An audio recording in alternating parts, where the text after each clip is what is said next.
أعوذ بالله من الشيطان الرجيم.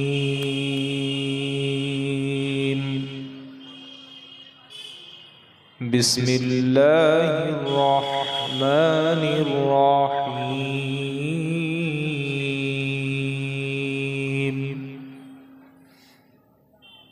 الحمد لله رب العالمين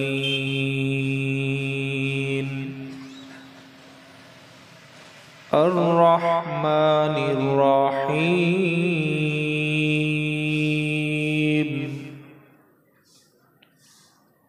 مالك يوم الدين.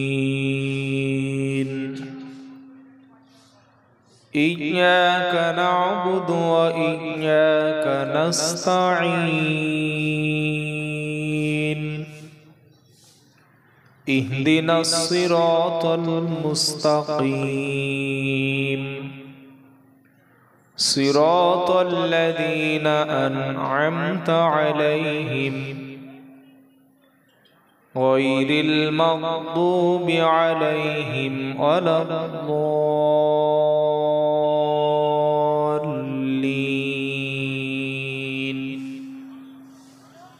সকলে বলুন আমিন।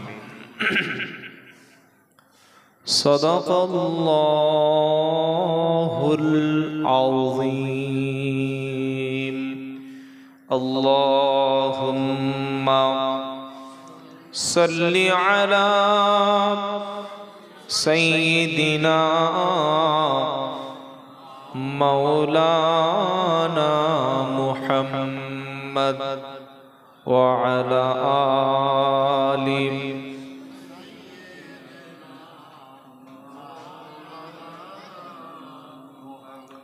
আলহামদুলিল্লাহ। সমস্ত প্রশংসা গুণগান একমাত্র আল্লাহর জন্যে, যিনি আমাদেরকে মুসলমানের ঘরে পাঠিয়েছেন। সবচাইতে দামি কিতাব কুরআনুল মাজিদ আমাদের জন্যই তিনি নাজিল করেছেন। সবচেয়ে উত্তম শ্রেষ্ঠ নবী মুহাম্মদ মুস্তাফা সাল্লাল্লাহু আলাইহি সাল্লামের উম্মত হওয়ার তৌফিক দিয়েছেন। এবং পৃথিবীর যত মজলিস আছে, অনুষ্ঠান আছে, মিটিং আছে, কনফারেন্স আছে, তার মধ্যে সবচাইতে শ্রেষ্ঠ সেটা হলো কুরআনের মজলিস। সেই কুরআনের মজলিসে আসার এবং বসার তৌফিক দান করেছেন যিনি, সেই আল্লাহর দরবারে শুকরিয়া আদায় করি। সকলে আল্লাহর শেখানো ভাষায় একটু মুহাব্বতে উচ্চ আওয়াজে বলি আলহামদুলিল্লাহ। প্রিয় নবীর উপরে দরুদ ও সালাম বর্ষিত হোক, সকলে বলি সাল্লাল্লাহু আলাইহি ওয়াসাল্লাম।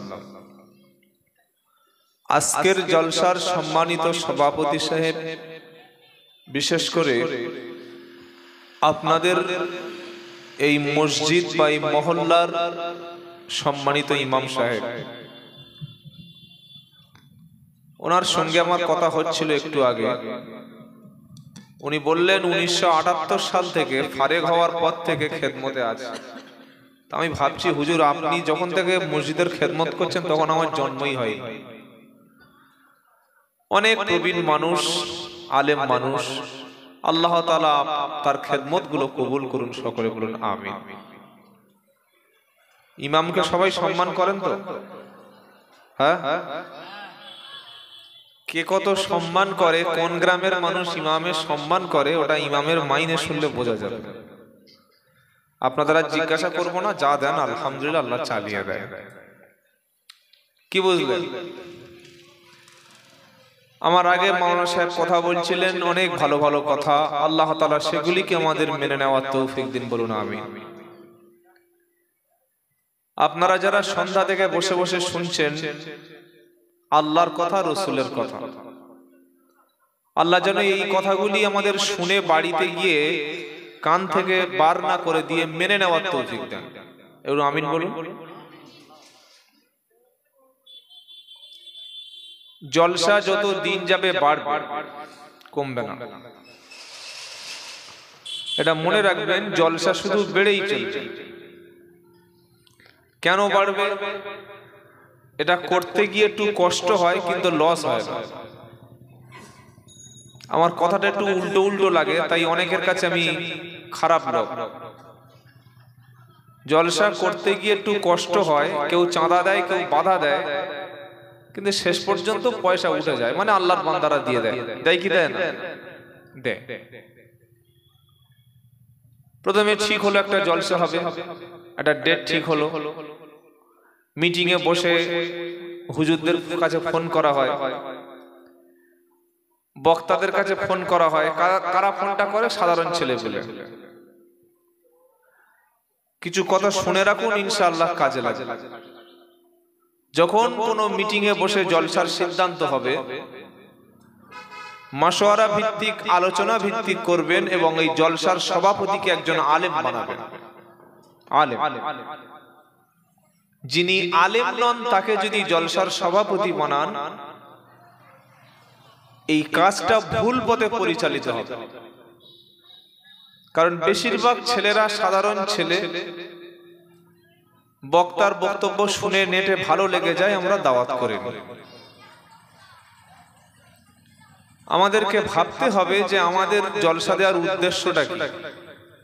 লক্ষ লক্ষ টাকা খরচ করে যদি আমাদের উদ্দেশ্য পূরণ না হয়, তাহলে বক্তার পকেট ভরবে, শ্রোতার কিছু তাবারক হবে, যারা প্যান্ডেল, লাইট, সাউন্ড সিস্টেম এনেছেন তাদেরও কিছু লাভ হবে, আপনাদের টাকাটাই বিফলে যাবে।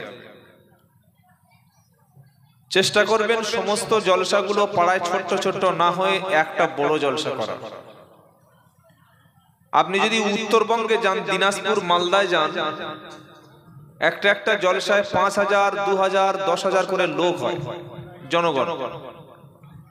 সেসব না দেখলে ভাবতে পারবেন না। এবং সেখানে 2 দিন 3 দিন ব্যাপী অনুষ্ঠান হয়, তো সবাই মিলে একটা বড় করে করলে ভালো হবে। প্রয়োজনে 2 দিন ধরে করুন, এবং যখন কোনো বক্তাকে বক্তব্য করতে দেবেন, একটা করে বিষয়ের উপরে আলোচনা করতে বলবেন। তাতে কি হবে? আপনারা প্রতি বছর নতুন কিছু শিখতে, কথা বলে না, শিখতে পারবেন। অথবা কোরআন শরীফের বিভিন্ন সূরা আছে, এই সূরার উপর দিয়ে একটু একটু করে আলোচনা করতে বলবেন, যে আপনি সূরা ইউসুফ থেকে একটু আলোচনা করুন। আর একজন বক্তাকে বললেন সূরা ইয়াসিন থেকে আলোচনা করুন, আরেকটা বক্তাকে বলে দিলেন সূরা রহমান থেকে আলোচনা করুন। এই বক্তা মরে যাবে, বক্তার ছেলে মারা যাবে, তার নাতিপুতি মারা যাবে, কিন্তু কোরআনের কোন সূরার আলোচনা কখনো শেষ হবে না। আর কোরআনের আলোচনা যখন মজলিসে হবে, মানুষ কোরআন শুনে হেদায়েত পাবে। বলুন সুবহানাল্লাহ। অনেকে বলবেন তাহলে কোরআন থেকে আলোচনা করা যায়, কোরআন থেকে বক্তব্য হয়। পারা নাম্বার 26, পৃষ্ঠা নাম্বার 19, লাইন নাম্বার 11, সূরার নাম কফ, আয়াত নাম্বার 28। আল্লাহ তার নবীকে ডাইরেকশন দিচ্ছেন, ফাযাক্কির বিল কুরআনি মান ইয়াখাফু ওয়াঈদ। হে আমার নবী, যারা আমাকে ভয় করে তাদেরকে আপনি কোরআন দ্বারাই উপদেশ দিন, নসিহত করুন, ওয়াজ করুন। বলুন সুবহানাল্লাহ।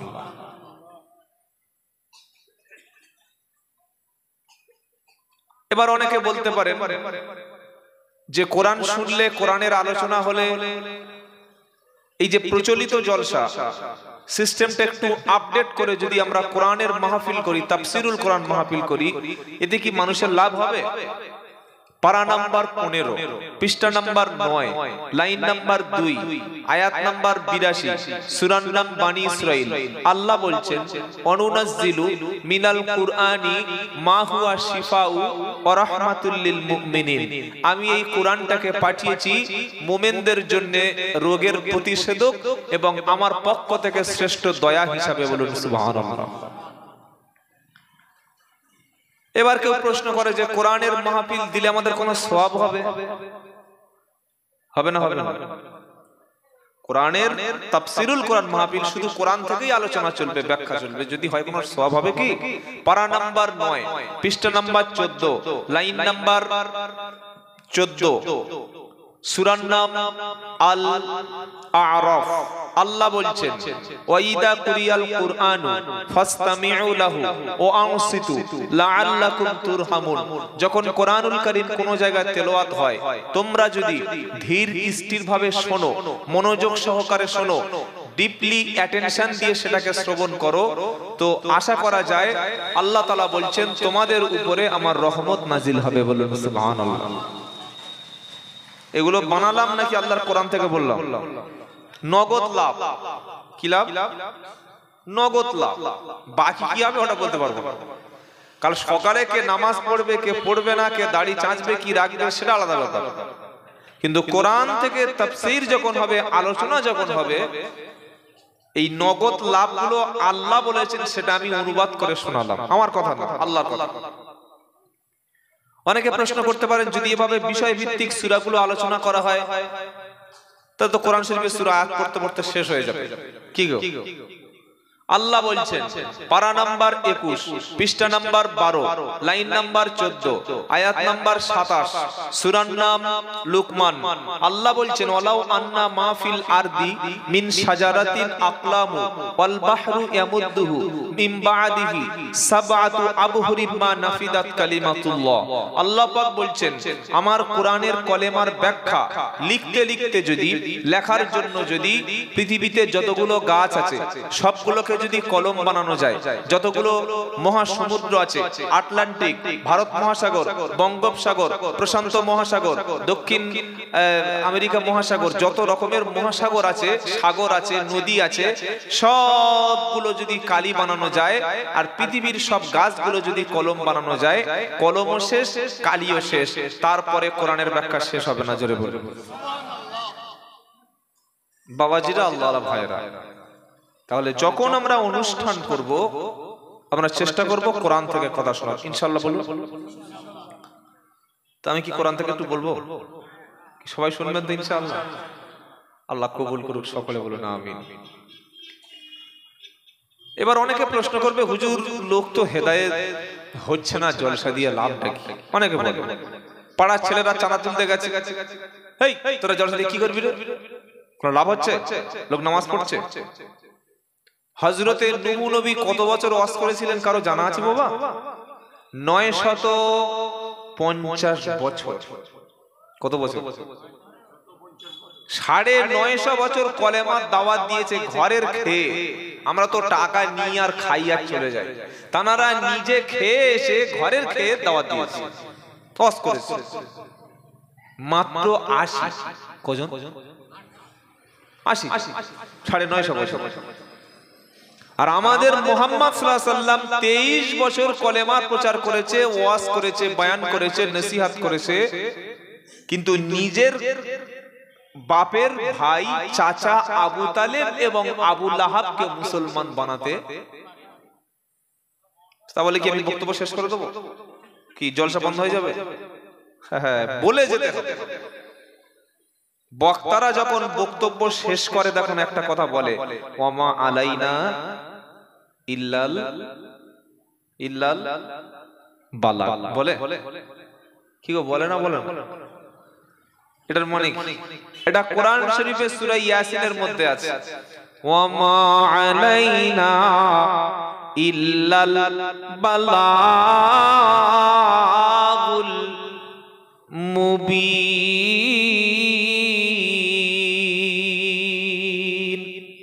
আমার উপরে যেটা ছিল, যতটুকু দায়িত্ব, সেটা তোমাদের পৌঁছে দিলাম। আমার কাজ হচ্ছে তোমাদের কাছে সুস্পষ্ট ভাবে পৌঁছে দেওয়া। এবার মানলে তুমি তোমার আখিরাতের রাস্তাটা তুমি ক্লিয়ার করে নিলে, আর যদি না মানতে পারো তো তোমার শাস্তি তোমার নিজের কাছে, আর কিছু করার। বক্তাদের দায়িত্ব কি? পৌঁছে দেওয়া। নবীদের দায়িত্ব কি? পৌঁছে দেওয়া। ইমাম সাহেবের দায়িত্ব কি? বলে দেওয়া। মুয়াজ্জিনের দায়িত্ব কি? আজান দেওয়া। আজান দিয়ে যদি মসজিদের লোক না আসে, আল্লাহ কিয়ামতের দিন মুয়াজ্জিন সাহেবের কি বলবে? খালি জিজ্ঞাসা করবে আজান হয়েছিল? হ্যাঁ আল্লাহ। এসেছিল 20 জন, ফজরে 10 জন, জোহরে 6 জন, আসরে 9 জন, মাগরিবে 12 জন। মুসাল্লি কতজন ছিল? মুসলমান কতজন ছিল? গ্রামে 550। কটা গরু পড়তো? 80টা। ক কুইন্টাল গোশ হতো? 30 কুইন্টাল। ভাত কত করে হতো? মাথা পিছু 2 কেজি। আর নামাজের সময় 20 জন। বুঝতে পারছেন? তো আজান দিয়েছিল তো? বললে হ্যাঁ। শুনলে যারা এসছে তারা জান্নাতি, যারা মসজিদের মধ্যে আজানের পরে ঢুকতে পারে নাই, বিচারের মাঠে কিয়ামতের দিন জান্নাতে তারা ঢুকতে পারবে না। এই কথাটা আপনি মাথার মধ্যে একদম নোট করে নিতে পারেন মৃত্যু পর্যন্ত। আজানের পরে যাদেরকে মসজিদে আসা দেখছেন না, আসতে পাচ্ছেন না, কোনোভাবেই আসছে না, মরণের পরে তাদেরকে কোনোভাবেই জান্নাতে যাওয়া সম্ভব না। আর যদি কোনো হুজুর বলে ইনশাআল্লাহ আমি ঠিকঠাক করে জান্নাতে পৌঁছে দেব, তাহলে বুঝতে হবে উনি ধোঁকা দিয়ে বোকা বানিয়ে চলে গেছে, আসলে উনি হুজুর না। কথা মনে থাকবে ইনশাআল্লাহ। আল্লাহ কবুল করুক সকলে জোরে আল্লাহুম্মা আমিন। চলুন আলোচনা শুরু করি। 11টা বেজেই গেল। আজকে যে সূরা থেকে আলোচনা করব, নিয়ত করে এসেছি, পড়াশোনা করে এসেছি ইনশাআল্লাহ বিইজনিল্লাহ বিফাদলিল্লাহ। সূরাটি হলো কোরআন শরীফের 3য় সূরা। ক নম্বর সূরা? 3 নম্বর। কোরআনুল কারীমের মধ্যে সূরা আছে 114টি। বলুন সুবহানাল্লাহ। প্রথম সূরার নাম হলো সূরাতুল ফাতিহা, যেটা আমরা নামাজে পড়ি। দ্বিতীয় সূরার নাম হলো সূরাতুল বাকারা। আর তৃতীয় সূরার নাম হচ্ছে সূরাতুল আল ইমরান।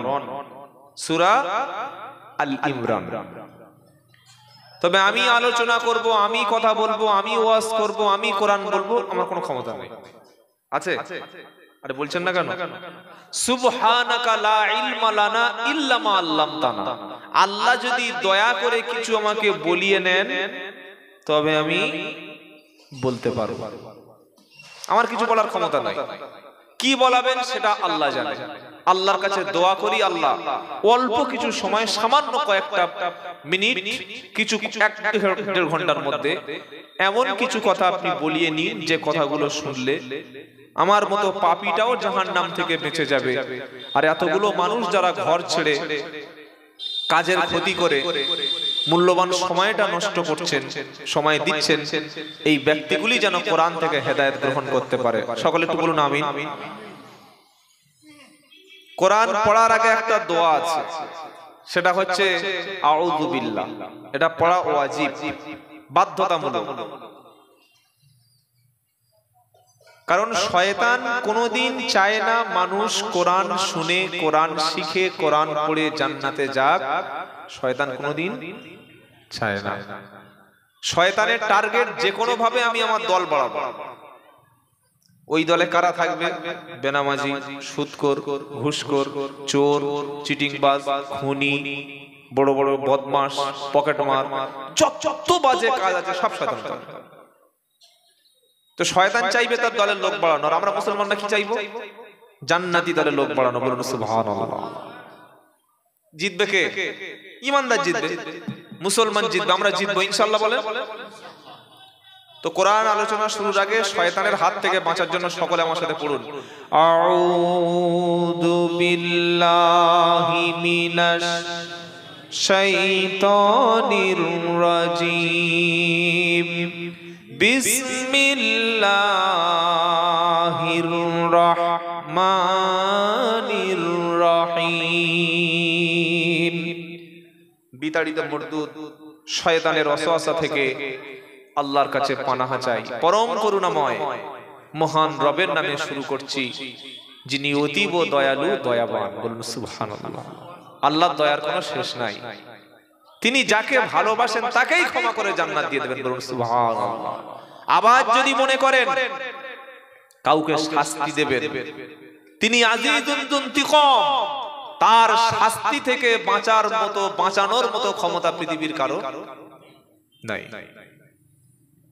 ইয়াগফিরু লিমান ইয়াশা ওয়া ইউআযযিবু মান ইয়াশা, তিনি যাকে খুশি তাকেই ক্ষমা করেন, আবার যাকে খুশি তাকেই শাস্তি দেবেন। কেন দিলেন, কেন দিচ্ছেন, কেন এগুলো বলার মতো কই বান্দার ক্ষমতা কারো। তো আজকে আমরা আলোচনা করব সূরা আল ইমরানের 103 নম্বর আয়াত থেকে।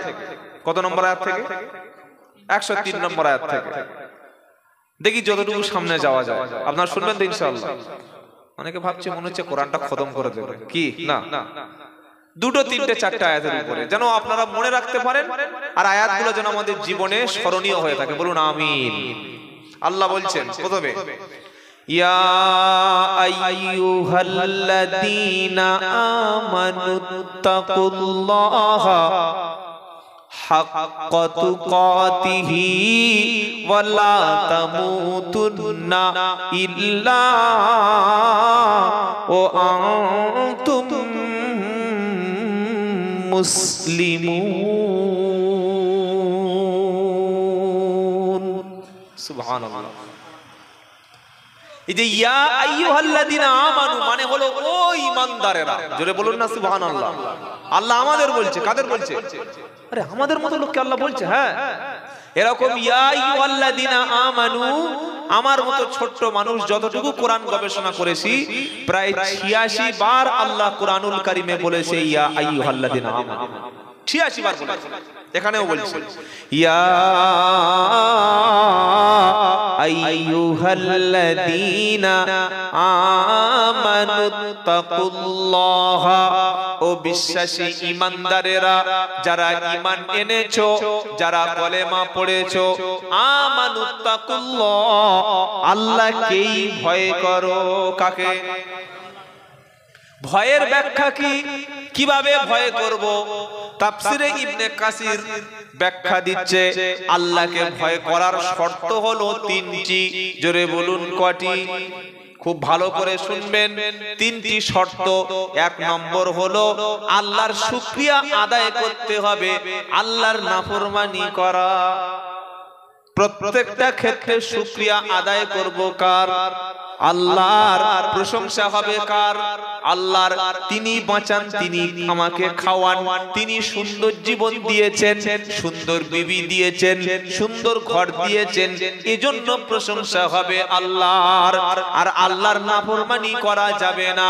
দ্বিতীয়, আল্লাহ থেকে ভয় করো, এটার অর্থ হলো আল্লাহর জিকির করতে হবে, স্মরণ করতে হবে আল্লাহর। আল্লাহর স্মরণ থেকে কখনো গাফেল হওয়া। ফাযকুরুনি আযকুরকুম ওয়াশকুরুলি ওয়ালা তাকফুরুন।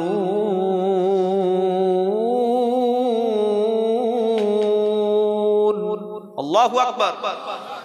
পারা নাম্বার 2, পৃষ্ঠা নাম্বার 2, লাইন নাম্বার 12, আয়াত নাম্বার 152, সূরা বাকারা।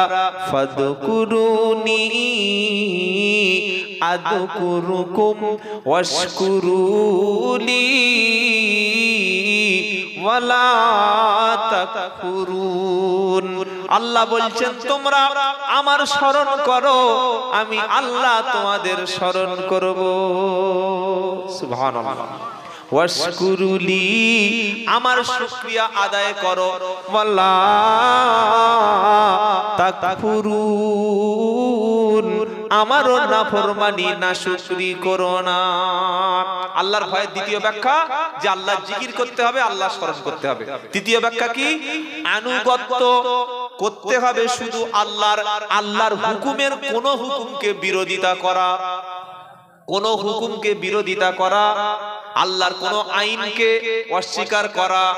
ফাআম্মা মান তাগা ওয়া আসারাল হায়াতাদ দুনিয়া ফাইন্নাল জাহিমা হিয়াল মাআওয়া।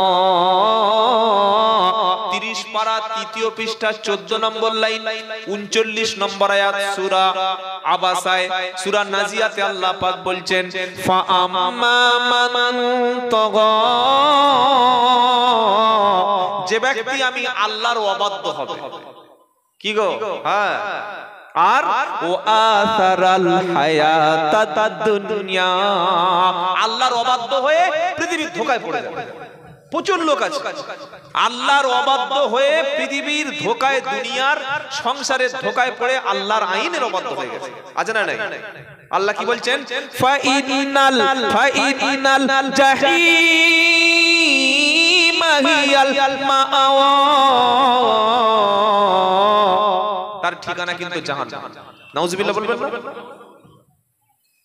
তাহলে আল্লাহর ভয়ের 3টে ব্যাখ্যা শুনলাম। আল্লাহর জিকির করতে হবে, আল্লাহর স্মরণ থেকে গাফেল হওয়া যাবে না। 2 নম্বর আল্লাহর শুকরিয়া আদায় করতে হবে, নাফরমানি করা যাবে না। 3 নম্বর হলো আল্লাহর প্রত্যেকটা হুকুম আনুগত্য করতে হবে, কোন হুকুমকে না বলা যাবে না, গেলেই জাহান্নাম। আল্লাহ থেকে ভয়। এবার আল্লাহ পরের অংশটা বলছে, কি বলছে, হাক্কাতু কাতিহি, শুনছেন? হ্যাঁ, আমি কোরআন থেকেই আপনাকে বলছি, হাক্কাতু কাতিহি, ভয় করার মতো করো। কি গো, ভয় করার মতো? হ্যাঁ, ভয় করার মতো ভয় করো। ওয়ালা তামুতুন্না ইল্লা ওয়া আনতুম মুসলিমুন, তোমরা অতক্ষণ পর্যন্ত মরো না, অতক্ষণ পর্যন্ত মৃত্যু বরণ করো না, যতক্ষণ তোমরা মুসলমান হবে না। মুসলমান না হয়ে মরা, জোরে বলুন, ইসলামের উপরে মরতে হবে, কলেমার সাথে মরতে হবে, ঈমান নিয়ে মরতে হবে। আজকের আমি যুবক ছেলে, 30 বছর বয়স, মদের বোতল ধরেছি, ফোনে গান শুনতে শুরু করেছি, নামাজ কাজা করেছি, ওই অবস্থায় যদি মারা যাই, এটা ইসলামের উপরে মৃত্যু নাকি বেদিনের মৃত্যু? সিনেমা হলে গেছে গার্লফ্রেন্ডকে নিয়ে, খুব ভালোবাসা, ভিতরে শো শুরু হয়ে গেছে, দুজনে একসঙ্গে হাত ধরে গল্প করছে, হঠাৎ বুক যন্ত্রণা, ফটাস করে পড়ে ছাপাস করে মৃত্যু হয়ে গেল। এটা হতে পারে না? পারে না? হয়। আরে মসজিদে মরে যাচ্ছে, সিনেমা হলে মরতে পারে না? তো এই অবস্থায় যদি মৃত্যুটা হয়, এই অবস্থায় জান্নাত যাওয়া যাবে? কি গো, নবী বললেন, মানুষ যে অবস্থায় মারা যাবে কিয়ামতের দিন, সেই অবস্থায় আল্লাহ তাকে তুলে সেই অবস্থায় বিচার করবে। কিছু ভেবেছেন? হ্যাঁ, কেউ মদের আড্ডায় মরল, ওই অবস্থায় তুলে বিচার হবে। কেউ তাসের আড্ডায় মরল, ওই অবস্থায় তুলে আল্লাহর সামনে বিচার হবে। কেউ যদি হারাম খেতে খেতে মৃত্যুবরণ করে, ওই অবস্থায় মৃত্যু বিচার হবে। আবার যদি কেউ নামাজি অবস্থায় কোরআন পড়তে পড়তে মারা যায়, তার বিচারটাও কিয়ামতের দিন কোরআন পড়া অবস্থায় হবে। আহা, সব সময় নিয়ত করবেন, আল্লাহ আমার জন্য জুমার দিনে মৃত্যু হয়, আমিন বলুন। মোদের যাবার সময় হলে কাটবে ঝাড়ের বাঁশ, দিনটি দিও জুমার খোদা, রমজানের দিও মাস, আমিন বলুন না। কি গো, এটা দোয়া। মোদের যাবার সময় হলে কাটবে ঝাড়ের বাঁশ, দিনটি দিও জুমার খোদা, রমজানের দিও মাস। এটা ভালো দোয়া না খারাপ দোয়া? কাফনের কাপড় কাটবে তখন করবে গরম পানি, এ পাপীর কানে শুনতে দিও তোমার মধুর বাণী। নারায়ে তাকবীর। আল্লাহ যেন জুমার দিনে শাহাদাতের মৃত্যু হয়, সকলে বলুন আমিন। আল্লাহ কোরআন পড়া অবস্থায় আমাদের মৃত্যু দিয়ে, সকলে বলুন আল্লাহুম্মা আমিন। আল্লাহ আমরা যেন সিজদায় গিয়ে সুবহান রাব্বিয়াল আলা বলছি, ওই অবস্থায় তুমি আমাদের শাহাদাতের মৃত্যু দিয়ে, বলুন আমিন। এটা মৃত্যু না, এটা হলো আল্লাহর জান্নাতে যাওয়ার একটা মাধ্যম তৈরি হয়ে যাবে। সুবহানাল্লাহ। মুসলমান না হয়ে ইসলামের উপরে না মরলে তার বাঁচার কোনো রাস্তা নাই। আমরা যারা এসেছি, যারা বসেছি, আপনি ভাবুন যে আগামীতে পাকা নামাজি হব, 5 ওয়াক্ত নামাজ, সত্য কথা, দিনের উপরে চলবো, পবিত্র অবস্থায় যাব, যে অবস্থায় মরবো ঠিক সেই অবস্থা আল্লাহ বিচার করবে কিয়ামত দিন তুলে। তাহলে আমাকে কিভাবে পাক সাফ থাকতে হবে? আমাকে রেডি থাকতে হবে, আমাকে কোরআনের সাথে রাখতে হবে, আমাকে ওলামাদের সাথে থাকতে হবে, দিন ইসলামের সাথে থাকতে হবে, সত্য পথে থাকতে হবে, আমাকে পাক পবিত্র অবস্থায় থাকতে হবে। কারণ মরণটা যে অবস্থায়, যে সিচুয়েশনে হবে, ওই অবস্থায় বিচার হবে। আল্লাহ যেন ঈমান নিয়ে মরার তৌফিক দান করুন, আমিন। দ্বিতীয় আয়াতে আল্লাহ পাক বলছেন, এবার দ্বিতীয় যে আয়াতটা আল্লাহ পাক বলছেন কোরআনে, সূরা আল ইমরানের, ওয়া'তাসিমু বিহাবলিল্লাহি জামিআন ওয়া লা তাফাররাকু ওয়াযকুরু নি'মাতাল্লাহি আলাইকুম إذ كنتم أعداء فألف بين قلوبكم فأصبحتم بنعمته إخوانا وكنتم على شفا حفرة من النار فأنقذكم منها জোরে বলুন সুবহানাল্লাহ। প্রথম আয়াতে আল্লাহ বললেন মুসলমান না হয়ে মরো না, আর আল্লাহকে দেখে কথা বলেন ভয় করো। ভুলে গেলেন? তাহলে বাড়িতে কি মনে থাকবে? কি গো, প্রথমে কি বললেন? আল্লাহকে ভয় করো, মুসলমান না হয়ে মরো না। আমরা সকলে বললাম আল্লাহ, এবার আমরা মুসলমান। সুবহানাল্লাহ। আমরা কি বললাম? আল্লাহ আমরা মুসলমান। আল্লাহ বললেন তোমরা যখন মুসলমান, তাহলে আমি আল্লাহ হলাম রহমান, আর তোমাদেরকে বাঁচানোর জন্য নাজিল করেছি আল কোরআন। জোরে বলুন কি গো, তোমরা যখন হলে মুসলমান, আমি হলাম রহমান, আর বাঁচতে যাতে পারো তোমরা দিলাম আমি আল কোরআন। মির আছে না? নাই। কোরআন পড়লে মগজ খুলে যাবে ইনশাআল্লাহ। তোমরা যখন বললে মুসলমান, আমি হলাম রহমান, আর দিলাম তোমাদের আল কোরআন। যদি হবে না, অনেকে মনে করছে ভালো নাটক একটা শুরু করেছে, কবিতা। কি মনে হচ্ছে এরকম নাকি? এই যেটা বললাম একটা কবিতা মতো ভালো লাগলো না? কিন্তু এটা যে কোরআনের অংশ সেটা এখনো বলা হয়নি। আরেকবার বলছি, আমরা যখন বললাম মুসলমান, আল্লাহ হলেন রহমান, দিলেন এবার আল কোরআন। জোরে বলুন। এবার আপনারা মুরারিশা তো, এটা মুরারিশা চৌমাথা, এবার মুরারিশার চৌমাথার লোক বলল হুজুর এবারও দাও এটার প্রমাণ। কি গো, তুমি যে 3-4 বার বলে সময়টা নষ্ট করে দিলে, আমাদের প্রমাণ দাও। হ্যাঁ, এবার আল্লাহ বলছে চোখ থাকে তো, আল্লাহ বলছেন চোখ থাকে তো তুলে নাও তুমি কোরআন। আর দলিল দিয়েছি যে সূরাতে, সূরার নাম রহমান। জোরে বলুন। 27 পারা। আর রহমান আল্লামাল কুরআন, খালাকাল ইনসানা আল্লামাহুল বায়ান। জোরে বলুন। দয়াময় তিনি রহমান, দয়াময় তিনি রহমান, তৈরি করলেন সৃষ্টি তিনি ইনসান, আর মানুষকে শেখালেন পবিত্র কোরআন। কি গো, মিলেছে না মেলে না? মোটামুটি দলিল প্রমাণ ঠিক আছে তো? চলুন এবার পড়ি আয়াতটা। কি বলছেন আল্লাহ? ওয়া'তাসিমু বিহাবলিল্লাহি জামিআ। আল্লাহ বলছেন তোমরা যখন সবাই হয়ে মুসলমান, আমি তোমাদের বাঁচানোর জন্য আসমান থেকে একটা রশি, একটা রজ্জু দিয়েছি, ওটার নাম হলো আল কোরআন। সুবহানাল্লাহ বলুন। কি করবে ওটা? আমি আল্লাহ দিয়েছি তোমাদের জন্য আসমান থেকে। ওয়াতাসিমু বিহাবলিল্লাহি জামিয়া, তোমরা সবাই মিলে এক জায়গায় হও। কে বলছেন? আল্লাহ বলছেন।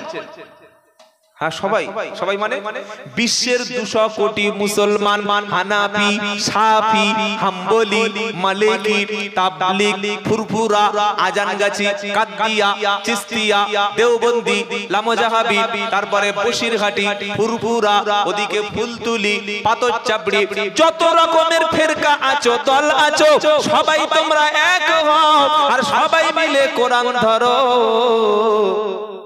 কেন? আমি আল্লাহ বলেছি ওয়াতাসিমু বিহাবলিল্লাহি জামিয়া, তোমরা সকলে মিলে আমি আসমান থেকে যে রশিটা, যে রুজ্জুটা তোমাদেরকে দিয়েছি সবাই মিলে ধরো।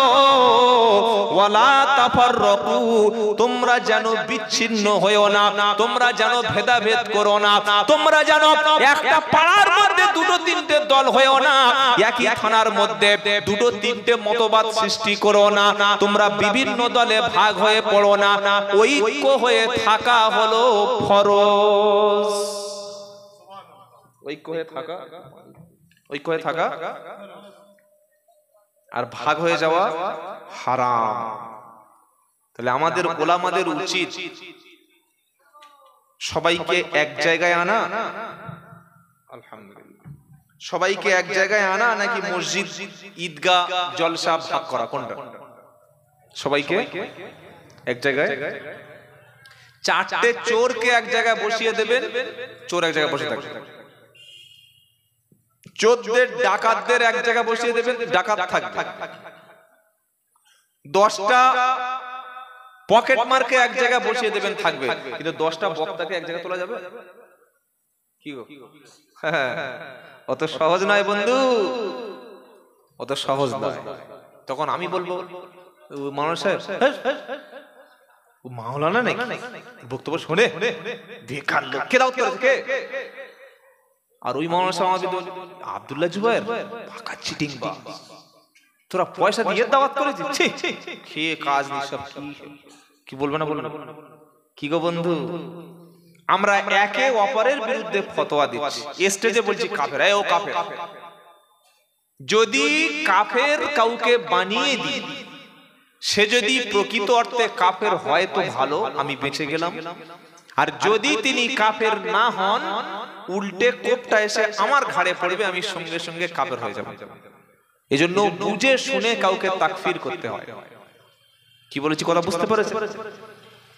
আমরা সাধারণ মানুষ চাই মানুষ এক জায়গায় হয়ে যায়, কিন্তু স্বার্থপর যারা ইসলামকে ভাগ করেছে, যারা তারা চায় মানুষ যেন ভেদাভেদ হয়ে যায়। আল্লাহ বলছেন এক হবে কিসের ভিত্তিতে? এক হবে তাওহীদের ভিত্তিতে। অর্থাৎ যে বলবে লা ইলাহা ইল্লাল্লাহ, লা ইলাহা ইল্লাল্লাহ, মহব্বতে পড়ুন, লা ইলাহা ইল্লাল্লাহ, লা ইলাহা ইল্লাল্লাহু মুহাম্মাদুর সাল্লাল্লাহু আলাইহি ওয়াসাল্লাম। যে লা ইলাহা ইল্লাল্লাহ পড়বে, ওর বাড়ি যদি অস্ট্রেলিয়া হয়, ওর বাড়ি যদি চায়নায় হয়, ওর বাড়ি যদি মিশরে হয়, ওর বাড়ি যদি আমেরিকা হয়, ব্রিটেন, কানাডা, ইউরোপ, ইরান, তুরস্ক, Pakistan, Bangladesh, New Zealand, Scotland, Holland, England, এমনকি বিশ্বের যে প্রান্তে ওর বাড়ি হোক না কেন, যে পড়বে লা ইলাহা ইল্লাল্লাহ, সে হলো আমারও কলেমারও ভাই। জোরে বলুন। বললে হুজুর লোকটা যদি আমাদের দলের বাইরে হয়, আল্লাহ বলছে খবরদার ওসব দল ভাগাভাগি করো না। দল হলো একটা, কটা দলের নাম ইসলাম দিয়েছে আল কোরআন, ইন্না দীনা ইনদাল্লাহিল ইসলাম।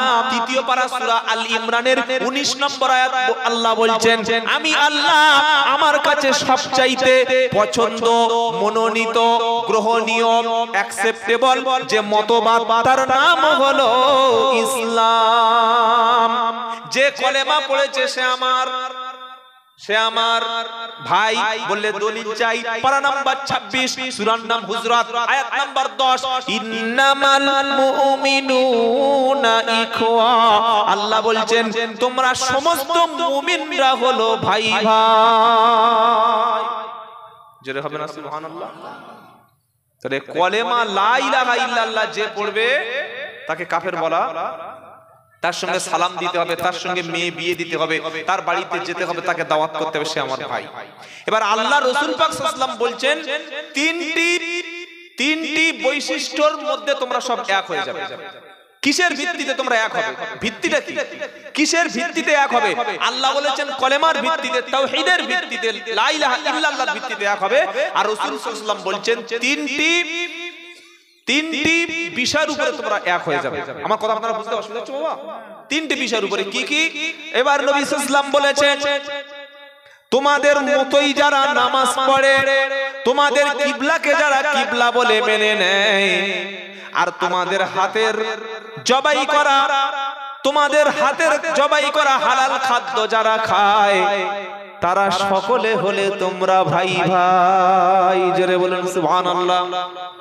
যে তোমাদের মতো নামাজ পড়ে, তোমাদের কিবলাকে কিবলা বলে মানে, আর তোমরা বিসমিল্লাহ বলে জবাই করে দিলে যারা খেয়ে নেয়, এই তিনটি ঐক্যের ভিত্তিতে তিনটি গুণ যার মধ্যে থাকবে, যে মুসলমান তারা হলো তোমার কলেমার ভাই। তাকে হত্যা করতে পারো না, তাকে অপমান করতে পারো না, তার মান সম্মান নষ্ট করতে পারো না, তাকে রক্তপাত করতে পারো না, তাকে তুমি ক্ষতি করতে পারো না, তার মার্ডার করা হারাম, তার সম্মান নষ্ট করা হারাম, তাকে বেইজ্জত করা হারাম, তার অপমান করাও। মনে থাকবে ইনশাআল্লাহ। এবার নবী সাল্লাল্লাহু আলাইহি ওয়াসাল্লাম বলছেন যারা লা ইলাহা ইল্লাল্লাহ বলেছে, এই কলেমা যারা পড়েছে মুমিনরা, তাদের সমস্ত মুমিন হলো একটা শরীরের মতো। জোরে বলুন। একটা বডি মানে বিশ্ব 200 কোটি মুসলমান আমরা আছি, আমাদের শরীর কটা? একটা। এই শরীরের মধ্যে যদি কোনো জায়গায় ব্যথা লাগে, শরীর অন্য জায়গায় কষ্ট পায় না? কি গো? চোখটা যন্ত্রণা হচ্ছে, গোটা শরীর সব ঠিক থাকবে, শরীরে কষ্ট হবে কি হবে না? মাথায় যন্ত্রণা, শরীরে কষ্ট হবে, কানের মধ্যে কি একটা ঢুকেছে, শরীরটা যেমন অসুবিধা হবে, পায়ে কাঁটা ফুটেছে, শরীরটা সব পুরো বডিটা অসুস্থ হয়ে যাবে। ঠিক আল্লাহর নবী বলছেন বিশ্বের কোন প্রান্তে যদি কোন মুসলমানের উপরে অত্যাচার হয়, ও হানাফি, শাফি, হাম্বলি, মালিকি, তাবলিগ, ফুরফুরা, আজান গাছি, কাদরিয়া, চিশতিয়া এসব দেখো না, যে কলেমা পড়েছে তাকে ভাই বলে তার পাশে তোমরা সকলে ঝাঁপিয়ে পড়ো।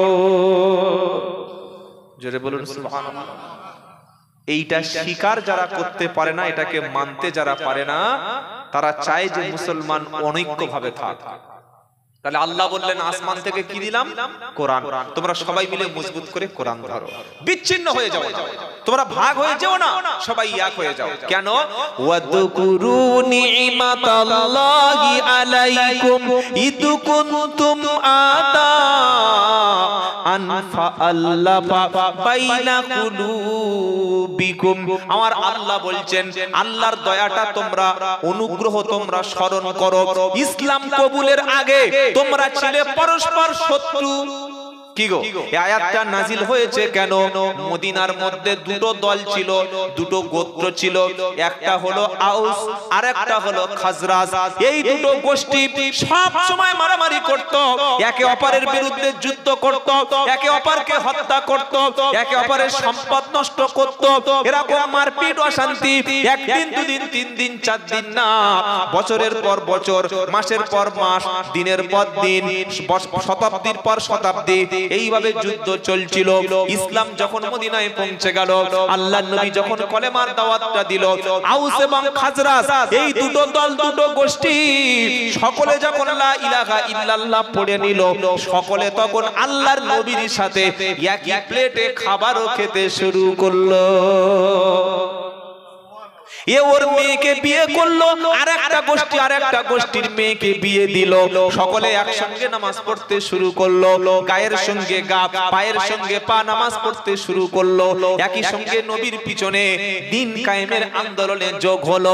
তাই আল্লাহ বলছে ওয়াতকুরু নিমাতাল্লাহি আলাইকুম, আল্লাহর নিয়ামতটা, আল্লাহর অনুগ্রহ তোমরা স্মরণ করো। ইদ কুনতুম আদান, তোমরা তো কবুল ইসলাম আসার আগে, কোরআন আসার আগে ছিলে তোমরা শত্রু। কি ছিলে? শত্রু ছিলে।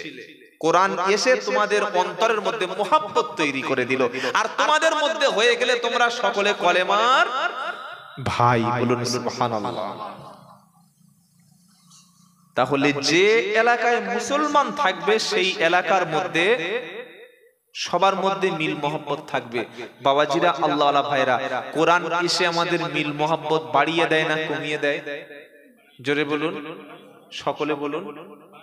আজকের সব ভাইগুলো একসঙ্গে বসে খেতে পারে? ভেবে বলুন। চারটে ভাই, চার ভাই, বিয়ের পরে প্রত্যেকের সংসার আলাদা, জলসার দিনে এক হাঁড়িতে রান্না করে খাওয়ার ব্যবস্থা কি সব বাড়িতে হয়?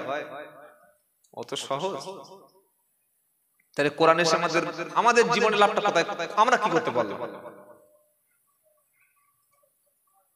চাচাতো ভাই দূরের কথা, নিজের মায়ের পেটে ভাইয়ের সঙ্গে দেখা হলে সালাম দেয় না, জিজ্ঞাসাই করতে পারে না ভাই ভালো আছো। এইটুকু জিজ্ঞাসা করলে বউর কাছে গিয়ে কথা শুনতে হবে। কি হবে না হবে না? তাহলে তো কোরআনের জায়গা আছে আমাদের জীবনে, কোনো লাভ তো আমরা করতে পারিনি, কোরআন থেকে নিতে পারি। আল্লাহ বলছে কোরআন আসার আগে তোমরা দুশমন ছিলে, শত্রু ছিলে, দেখলেই মেরে দিতে। ওই কোরআনটা এসে তোমার ভাইয়ের প্রতি তোমাদের মনে মায়া দয়া জন্মে দিলাম। আজ বড় ভাইয়ের বিরুদ্ধে ছোট ভাই আদালতে মিথ্যা সাক্ষী দিচ্ছে, বড় ভাইয়ের জন্য ছোট ভাই আত্মসাৎ করছে। তাহলে কি করে লাভটা আমাদের? আমরা তো কোরআন থেকে শিক্ষা নিতে পারলাম। মুসলমান নিজের ভাইকে যদি ভাই বলে না মনে করতে পারেন, আপনি মুসলমান এটা ভাববেন না। আপনার নিজের মায়ের পেটের ভাই বিপদে পড়েছে, আপনি যতটুকু পারবেন সহযোগিতা করবেন। সহযোগিতা বাদ দিয়ে অন্য লোকের সঙ্গে আরো ষড়যন্ত্র করছেন, এর কি করে ক্ষতি করে দেওয়া যায়, এর সংসারটা 12টা বাজানো যায়, এর ব্যবসাটা নষ্ট করে দেওয়া যায়, এর পরিবারটা ধ্বংস করে দেওয়া যায়। আপনি এর পরে বলছেন আমি মুসলমান। কোরআন এসে আমাদের মধ্যে মহব্বত তৈরি করে দিয়েছে, যেটা বলুন সুবহানাল্লাহ। তাই যারা ভাই ভাই মিল নাই, আজকের বাড়িতে গিয়ে প্রথম দায়িত্ব হচ্ছে বড় ভাইকে সালাম দিয়ে বুকের সঙ্গে আলিঙ্গন করে নেওয়া। নিতে পারবো ইনশাআল্লাহ? ইনশাআল্লাহ বলুন। যদি নিতে পারেন তাহলে বুঝতে হবে কোরআনের কথাটা আপনি মেনে নিয়েছেন, আর যদি না নিতে পারেন তাহলে আমার এই চিৎকার চেঁচামেচিটা বেকার হয়ে যাবে। তারপরের অংশে আল্লাহ বলছেন ওয়াকুনতুম আলা শাফা হুফরাতিন মিনান নারি ফাআনকাদাকুম মিনহা। আল্লাহ বলছেন ও মুসলমান, কোরআন আসার আগে তোমরা জাহান্নামের অগ্নিকুণ্ডের কিনারায় দাঁড়িয়েছিলে, জাহান্নামের কর্নারে দাঁড়িয়েছিলে, জাহান্নামের কানায় পৌঁছে গিয়েছিলে, আগুনের মধ্যে তোমরা ঝাঁপ দিচ্ছিলে। কোরআন এসে আল্লাহ এবং আল্লাহ রাসূল জাহান্নামের আগুন থেকে তোমাদেরকে বাঁচিয়ে নিয়েছে কোরআন দ্বারা। জোরে বলুন। এই আয়াতটা ওই সময় আল্লাহর নবী শোনালেন হুনায়নের যুদ্ধে, যখন গনিমতের মাল কিছু পাওয়া গেল, যুদ্ধে থেকে জিতে যে মালগুলো পাওয়া যায় ওটার নাম হলো গনিমতের মাল। এই মাল সম্পদগুলি আল্লাহর নবী সাল্লাল্লাহু আলাইহি ওয়াসাল্লাম মদিনার সাহাবাদেরকে বলা হয় আনসারী সাহাবা। ওই সাহাবাদের মধ্যে আল্লাহর নবী মাল সম্পদগুলো কাউকে একটু বেশি দিল আর কারো একটু কম দিয়েছে। যুদ্ধে থেকে জিতে যে মালগুলো পাওয়া যায় ওই মালগুলোর নাম কি? গনিমত। ওই গনিমতের মালগুলো আল্লাহর নবী সাল্লাল্লাহু তাআলা আলাইহি ওয়াসাল্লাম কিছু কিছু মুসলমানদের বেশি দিয়ে ফেলেছে। আচ্ছা আমি কেটে কেটে বলছি বাবা, অসুবিধা হচ্ছে না তো? কারণ আমাদের একটু ওই বাঙালি হলে যা হয় তাই সুরটা খুব পছন্দ হয়। কি গো? হ্যাঁ, সুর দিয়ে একদম শীতকালে দেখি বক্তা ঘেমে গেছে, শীতকালে ঘেমেছে বলে হ্যাঁ, কি বুঝলেন?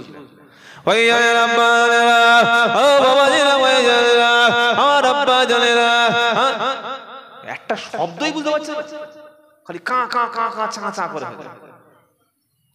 বাড়ি গিয়েছে, বউ বলছে হ্যাঁ গো ফোন করেছি, ফোন তুলেনি, কোন মেয়ের সাথে গল্প করছিল? কার সাথে গল্প?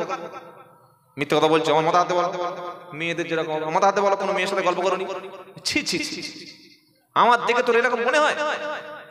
চুল দাড়ি হাফ পেকে গেছে, আমার 3 ছেলের বাপ হয়ে গেছে, বড় মেয়ের বিয়ে দিয়ে নাতি হবে, আমি গল্প করবো মেয়েদের সাথে? তা সত্যি যদি মেয়েদের সাথে গল্প না করে থাকো, 19 বার ফোন করেছি তুলুনি কেন? কবার? 19 বার, তাহলে 20 বার করছিলাম আর তুমি ঘরে ঢুকলে। এই ভাই তো ওয়াজ শুনছিলাম রে, কে খিচে মিচে টানছিল? আব্দুল্লাহ জুবাইর। বললে ও আচ্ছা আচ্ছা, ওইরকম টানছিল। তো বললে আমি তো যেতে পারিনি, একটু বলো। কি গো, জলসায় তো আমি যেতে পারি, একটু বলো, একটু শুনি। বলছে কি বললো জানো, মনে কি বললো জানো, মনে। তাহলে বিবির কাছে বক্তব্য শুনে যদি গুছিয়ে কিছুটা না বলতে পারে, কাল সকালে আর মনে থাকবে? কি গো, এই জন্যই সমস্যাটা আমাদের বাঙালিদের সমস্যা এই জায়গায়। কেটে কেটে কেটে কথা বললে কিছুক্ষণ পরে ভালো লাগছে না, গলা নেই, কিচ্ছু নাই। আগে দেখবেন তার মধ্যে ইলিম আছে কিনা, তিনি বলছেনটা কি, তার কথাটার মধ্যে কি বার হচ্ছে সেটাই শুনবো। পরিষ্কার মেয়ে দেখে বিয়ে করেছেন, তার মধ্যে শিক্ষা নাই, তার মধ্যে মানবতা নাই, ভালোবাসা নাই, দ্বীন ইসলাম নাই, আপনি একদম ধ্বংস হয়ে গেছেন, পুরো ধ্বংস, পুরো ফ্লপ। আর পয়সাওয়ালা ছেলে দেখে জামাই করেছেন, ছেলের মধ্যে চরিত্র নাই, দ্বীন ইসলাম নাই, আখলাক নাই, আপনার মেয়েটাকে আপনি জ্যান্ত জাহান্নামের খুঁটির সঙ্গে বেঁধে দিয়েছেন, জ্যান্ত জাহান্নামের খুঁটির সঙ্গে বেঁধে দিয়েছেন। আর ঠিক তেমন বেতাল বেতাল কা কা কা করে সুর, একটা কথাই শোনা যাচ্ছে না, বোঝা যাচ্ছে না, এটাও বেকার। সুরের জায়গা সুর প্রয়োজন আছে না? হ্যাঁ, সুর দেওয়া ভালো। এই বাংলাদেশের সাথে একটা বক্তা বললে, বক্তব্য দেওয়ার সময় সুর করে বক্তব্য দেওয়া হারাম। বাহ, হারাম ফতোয়া দিয়ে দিলে। হারাম ফতোয়া দিতে গেলে শরীয়তের নাস লাগে, দলিল লাগে, ফট করে হারাম করে দিলে তো এইগুলো বলা যাবে না। তোমার গলা নেই বাবা, তুমি স্বীকার করো আমি সুর দিতে পারি। কি গো, কিছু জায়গায় মানুষকে বোঝাতে হয়, আবার কিছু জায়গায় একটু সুরের প্রয়োজন আছে না? নাই। হুনায়নের যুদ্ধে যখন বেশিরভাগ সাহাবাদেরকে বিশ্বনবী গনিমতের মালটা কাউকে দিল বেশি, কাউকে দিল কম, যারা কম পেয়েছে তারা একটু খুশি না। নবী যে কাজটা করলো, কি গো, কে কত ইমানদার টাকার সামনে বোঝা যায়। কত বড় ধরনের বক্তা আর কত বড় ধরনের হুজুর, জলসার শেষে পকেটে টাকা 2000 কম দিলে বোঝা যাবে যে বক্তার কেমন। বুঝতে পারছেন না? পারছেন না? হ্যাঁ, এমনও জায়গায় গিয়েছি আমার গাড়ি খরচের টাকাটাও দেয়নি, বাড়িতে এসে আবার টাকা দিতে হয়েছে উল্টে ড্রাইভার। প্রচুর জায়গা, নাম বলবো। কে কেমন পীর সাহেব, মুফতি সাহেব, হাফেজ সাহেব, হাজি সাহেব, বক্তা সাহেব, মাল সামনে ফেললে চেনা যাবে। যখন টাকার সঙ্গে তার ঝামেলা হবে তখন বোঝা যাবে কে কত বড় হাজি সাহেব, ইমানদার। তার সঙ্গে বাইরে সফর করলে, রাস্তায় তার সঙ্গে গেলে বোঝা যাবে। কি বলছি বুঝতে পারছেন না? কি গো বাবাজিরা, আল্লাহ ভাইরা। তো যখন কিছু মুসলমানের গনিমতের মাল কম হলো, তাদের ভিতর থেকে সমালোচনা ঝড় বয়ে গেল। আল্লাহর নবীর কাছে কথাটা যখন কানে গেল, নবী তাদেরকে ডাকলেন, ডেকে বললেন, কি বললেন? নবী সাল্লাল্লাহু আলাইহি ওয়াসাল্লাম বললেন, ওয়াকুনতুম আলা শাফা হুফরাতিম মিনান নারি ফাআনকাদাকুম মিনহা। তোমরা স্মরণ করো, তোমাদের কি মনে নাই তোমরা জাহান্নামের কিনারায় দাঁড়িয়েছিলে, তোমরা তো পরস্পর দ্বন্দ্ব লেগেছিলে। কোরআন এসে আমি নবীর দ্বারা আল্লাহ তোমাদের ভাই ভাই বানিয়ে দিল। জোরে বলুন। তোমরা ছিলে গরিব, হ্যাঁ মদিনায়। তোমরা ছিলে গরিব, এই ইসলাম দ্বারা আমাকে দ্বারা আমি রাসূল আমাকে দিয়ে আল্লাহ তোমাদের সম্পত্তি বাড়িয়ে দিয়েছে। জোরে বলুন সুবহানাল্লাহ।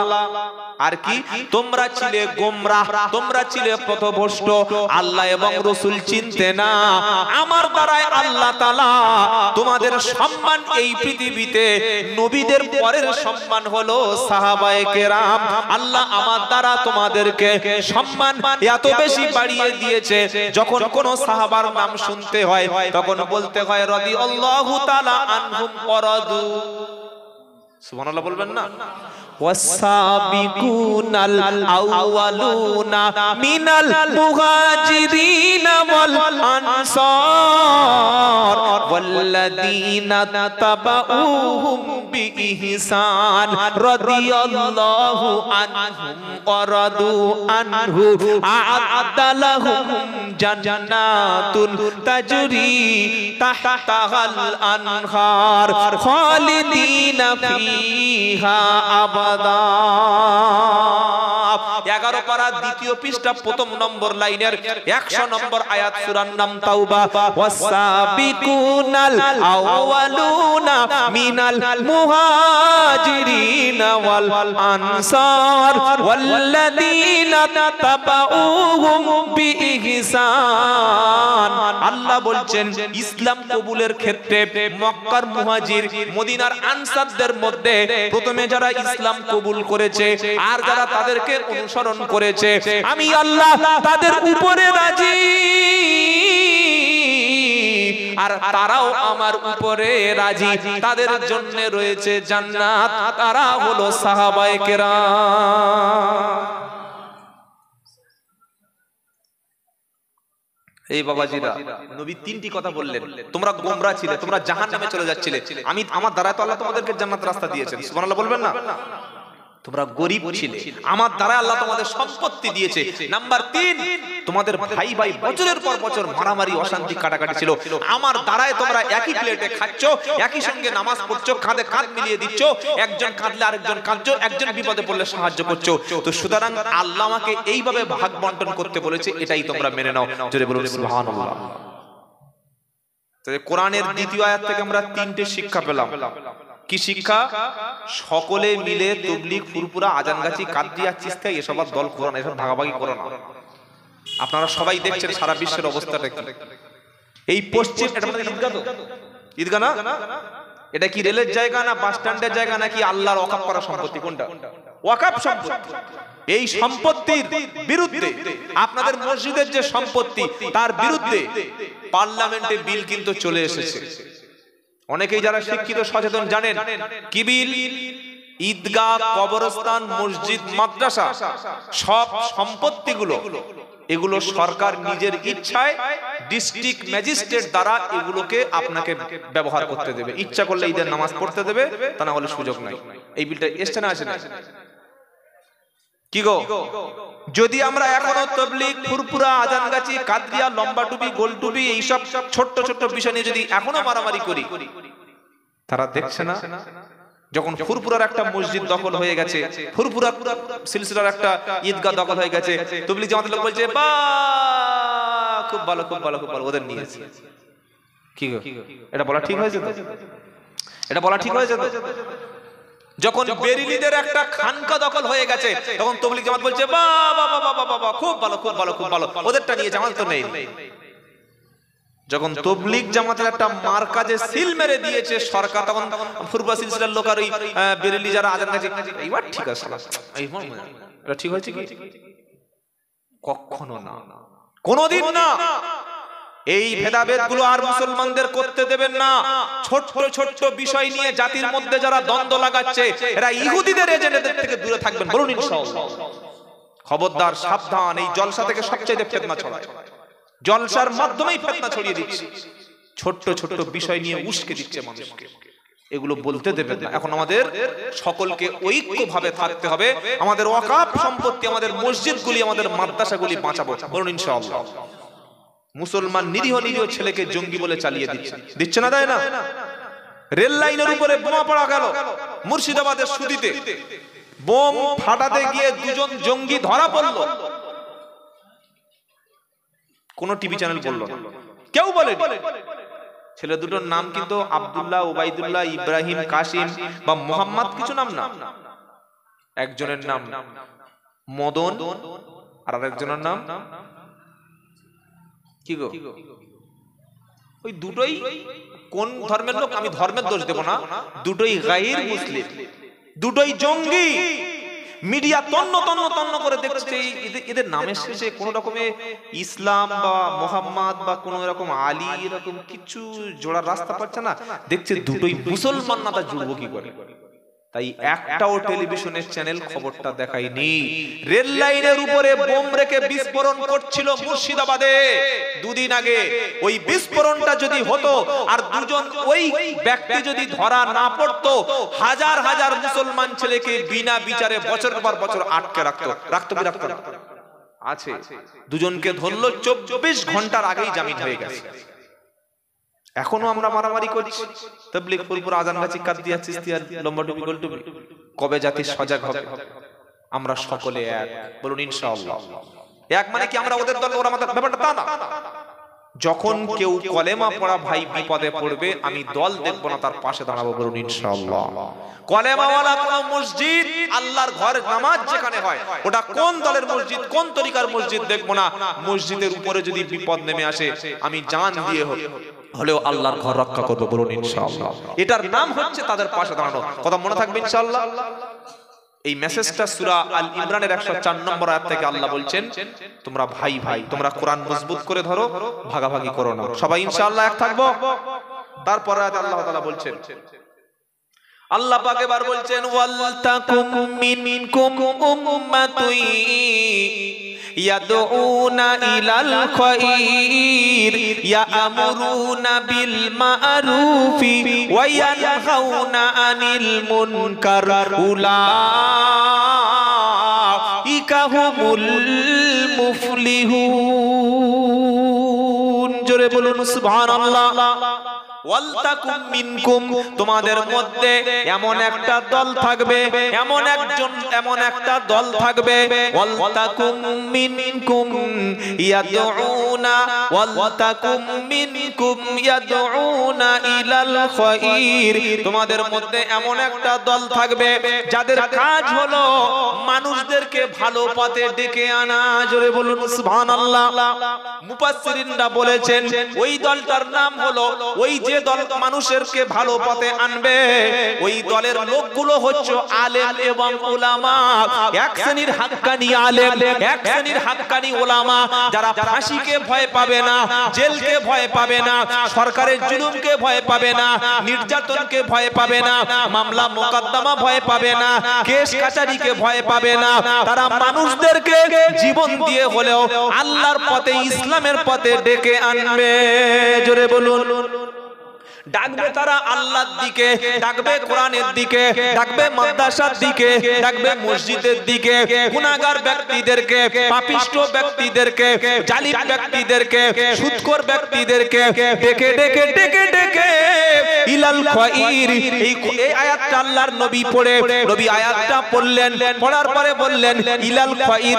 এই খায়র অর্থের ব্যাখ্যা করতে গিয়ে আল্লাহর নবী সাল্লাল্লাহু আলাইহি ওয়াসাল্লাম বললেন, এটা কোরআন এবং হাদিসের অনুসরণ, অর্থাৎ হাক্কানি উলামারা, হাক্কানি পীর মাশায়েখরা, হাক্কানি আমির সাহেবরা, হাক্কানি উলামায়ে কেরামরা, হাক্কানি যারা ইমাম সাহেবরা, তারা মানুষদেরকে ইসলামের দিকে, কোরআনের দিকে, নবীর সুন্নাতের দিকে ডেকে ডেকে আল্লাহর জান্নাতের দল ভারী করবে। জোরে বলুন না সুবহানাল্লাহ। একটা শ্রেণী, একটা দল থাকবে যাদের কাজ হচ্ছে মানুষকে ভালো পথে ডাকা।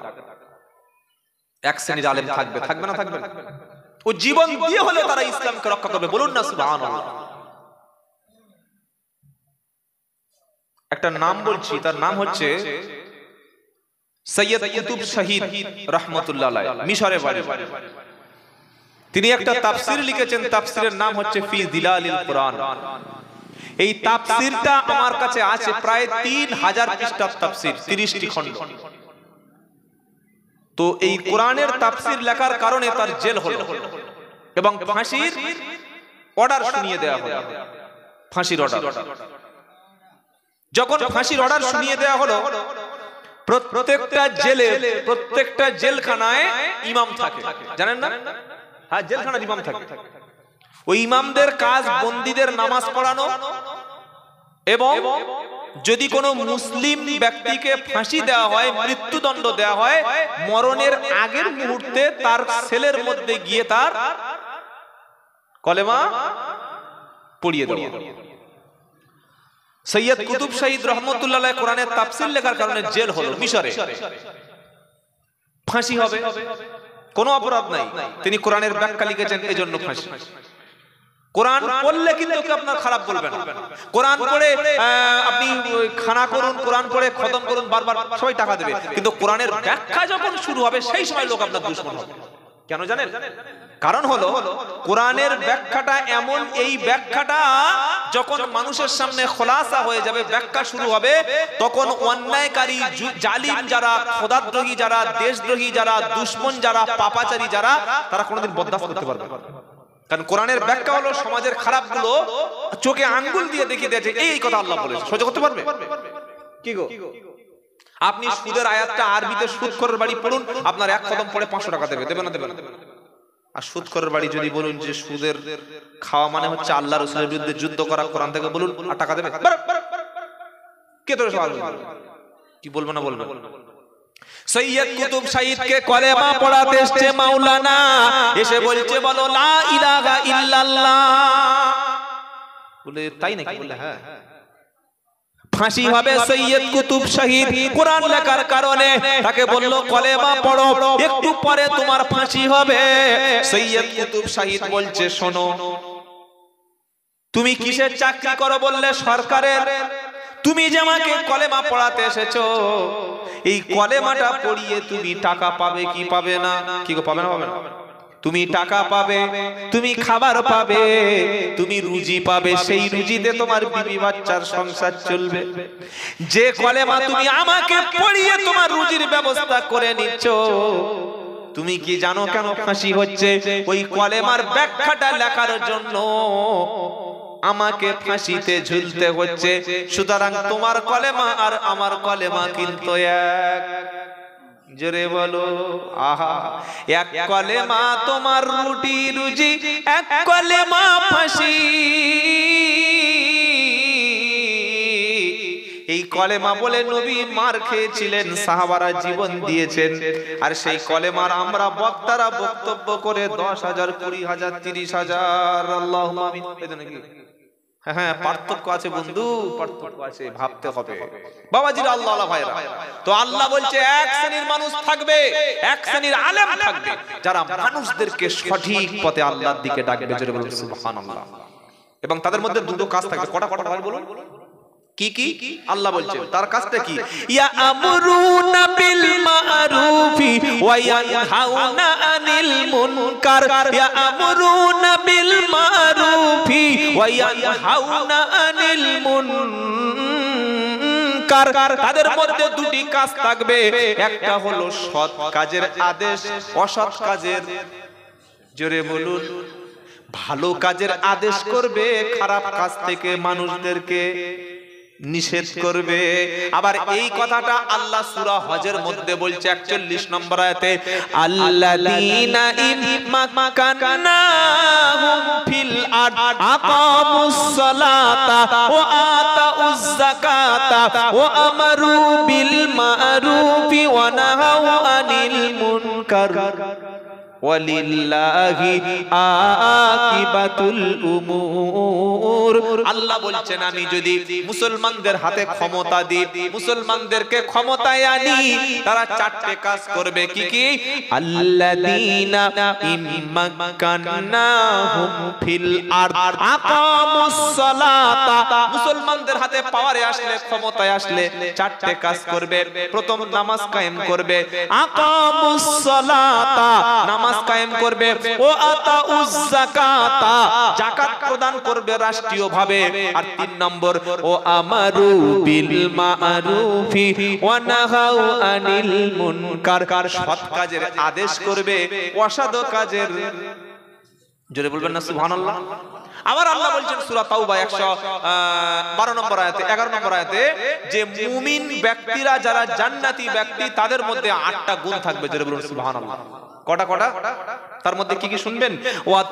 আত-তাইবুনাল আবিদুনাল হামিদুনাস সাইহুন ওয়ার-রাকিউনাস সাজিদুন ওয়াল আমিরুনা বিল মা'রুফি ওয়ান নাহুনা আনিল মুনকার ওয়াল হাফিদুনা লিহুদুদিল্লাহ ওয়া বাশশিরিল মুমিনিন।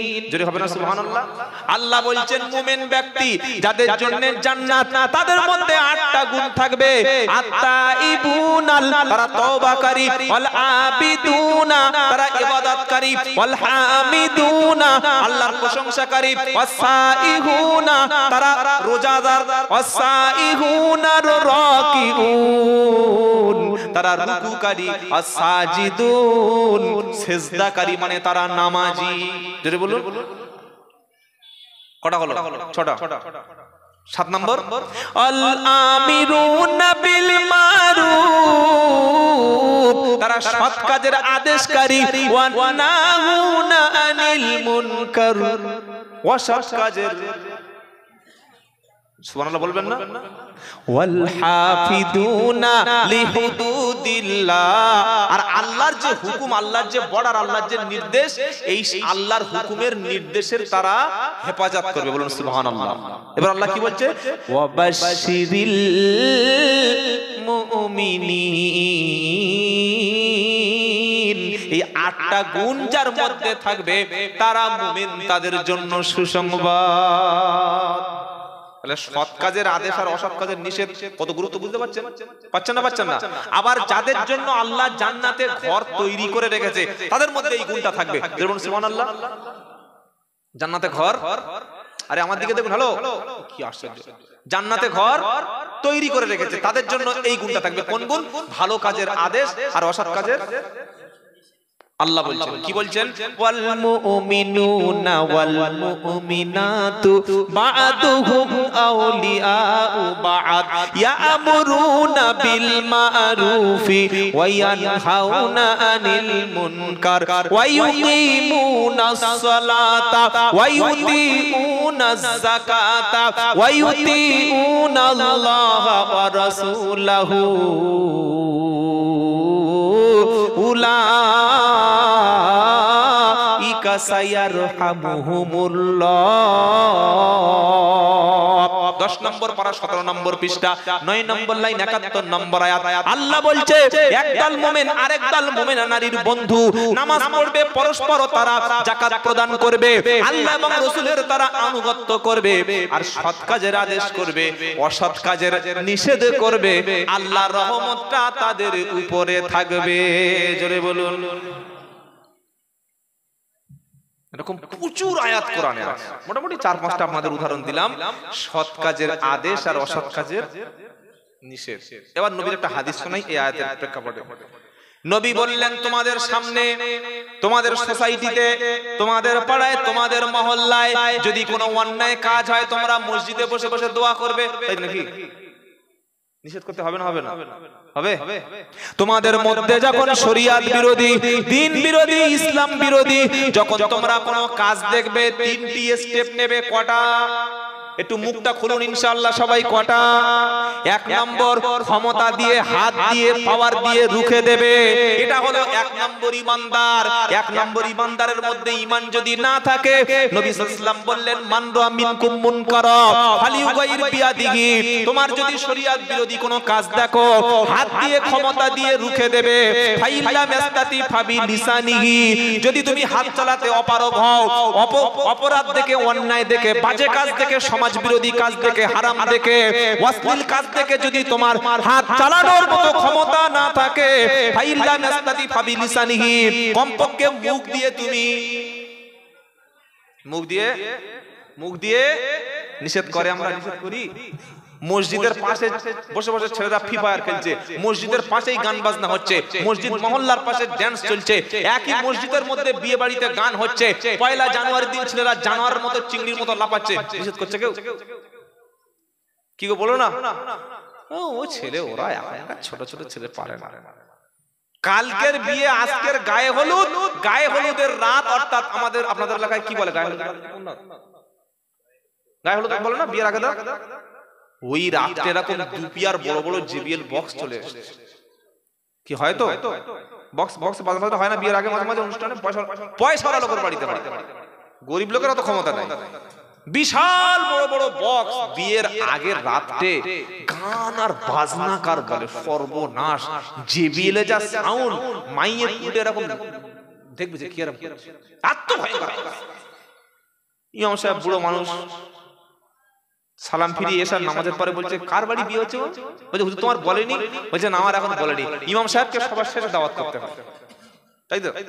কত বলে না, ইমাম সাহেবের দাওয়াত কখন করতে হয়? বিয়ের দিন সকালবেলা। 1 মাস আগে থেকে বোনাইদের বলতে হবে, 1.5 মাস আগে থেকে প্যান্ডেল লাইটওয়ালা, তারপরে যারা ওই রান্না বান্না করবে বাবুর্চি সবাইকে বলতে হবে। হ্যাঁ, ইনভাইটেশন কার্ড সবাইকে পৌঁছে দিতে হবে। সবাইকে বলেছে, শুধু ইমামকে বলেনি। এসার নামাজ পড়ে সালাম ফিরে ইমাম সাহেব বলছে এই কার বাড়ি গান বাজনা হচ্ছে বলতে এত জোর? কার বাড়ি কি হচ্ছে? কে মরে গেছে? বলছে না হুজুর মরেনি, কালকে সেই ওই হোসেনের ছোট মেয়ের বিয়ে। কোন মেয়েটা? ওই যে উচ্চ মাধ্যমিক পড়ছিল সাবেরা? বলে হ্যাঁ। ও আচ্ছা আচ্ছা, বিয়ে হচ্ছে? বলে হ্যাঁ। তো বলে বিয়ে হচ্ছে তো এরকম বাঁদরের মতো লাফাচ্ছে কার? বললে না এরকম সেই বড় বড় ওই যে জেবিএল বক্স যেগুলো ডিজে চলে, ওই মাল গোটা চারিক লাগিয়ে দিয়েছে। ইমাম সাহেব মুসল্লিদের বলছে ও ভাই, তো মসজিদের পাশে গান বাজনা হবে, সবাই মিলে চলো যাই। বললে হুজুর বুড়ো মানুষ, শহীদে কি মরতে চাও? তুমি কি শহীদ হতে চাচ্ছ নাকি? খবরদার যেও না, এখন মদ মাতালের যুগ, তোমার একটা মান সম্মান আছে, তুমি যেও না। ও যা করছে তা করো। কি গো বাবাজি, এটা দেখে চোখের সামনে প্রতিবাদ করি না, তাহলে বুঝতে হবে মুখ দিয়ে প্রতিবাদ করার ঈমান আমাদের আর হাত দিয়ে প্রতিবাদ করার ঈমান নাই। পাড়ার মধ্যে লটারি প্রকাশ্য বিক্রি হচ্ছে মুরারিসা চৌমাথায়, অধিকাংশ মুসলমান। মসজিদ কমিটি, পাড়ার মেম্বার, সদস্য, প্রধান যদি বলে যে মুরারিসা চৌমাথা বা এই গ্রামে কোনো লটারির টিকিট বিক্রি হবে না, বন্ধ হবে না? হবে না? শুধু মুখ দিয়ে প্রধান সাহেব বলে দিলে হয়ে যাবে। মদের দোকান চলছে সরকারি লাইসেন্স দিয়ে, পুলিশ আমার গাড়ি ড্রাইভার, সে ছেলেটা 5 ওয়াক্ত নামাজ পড়ে, 5 ওয়াক্ত নামাজ পড়ে, মুখে দাঁড়িয়ে আছে আমার ড্রাইভার, বলছে হা করো দেখি মালটাল খাই। পুলিশ বলছে, অথচ পুলিশের থানার 500 মিটার 1 কিলোমিটারের মধ্যে সরকার লাইসেন্স দিয়ে মদ বিক্রি করাচ্ছে না? করে না? থানার ওসি, থানার আইসি এদের ক্ষমতা নাই, এমএলএ সাহেবের ক্ষমতা নাই, আমাদের নেতাদের ক্ষমতা নাই মদের দোকানটা বন্ধ করার ক্ষমতা নাই।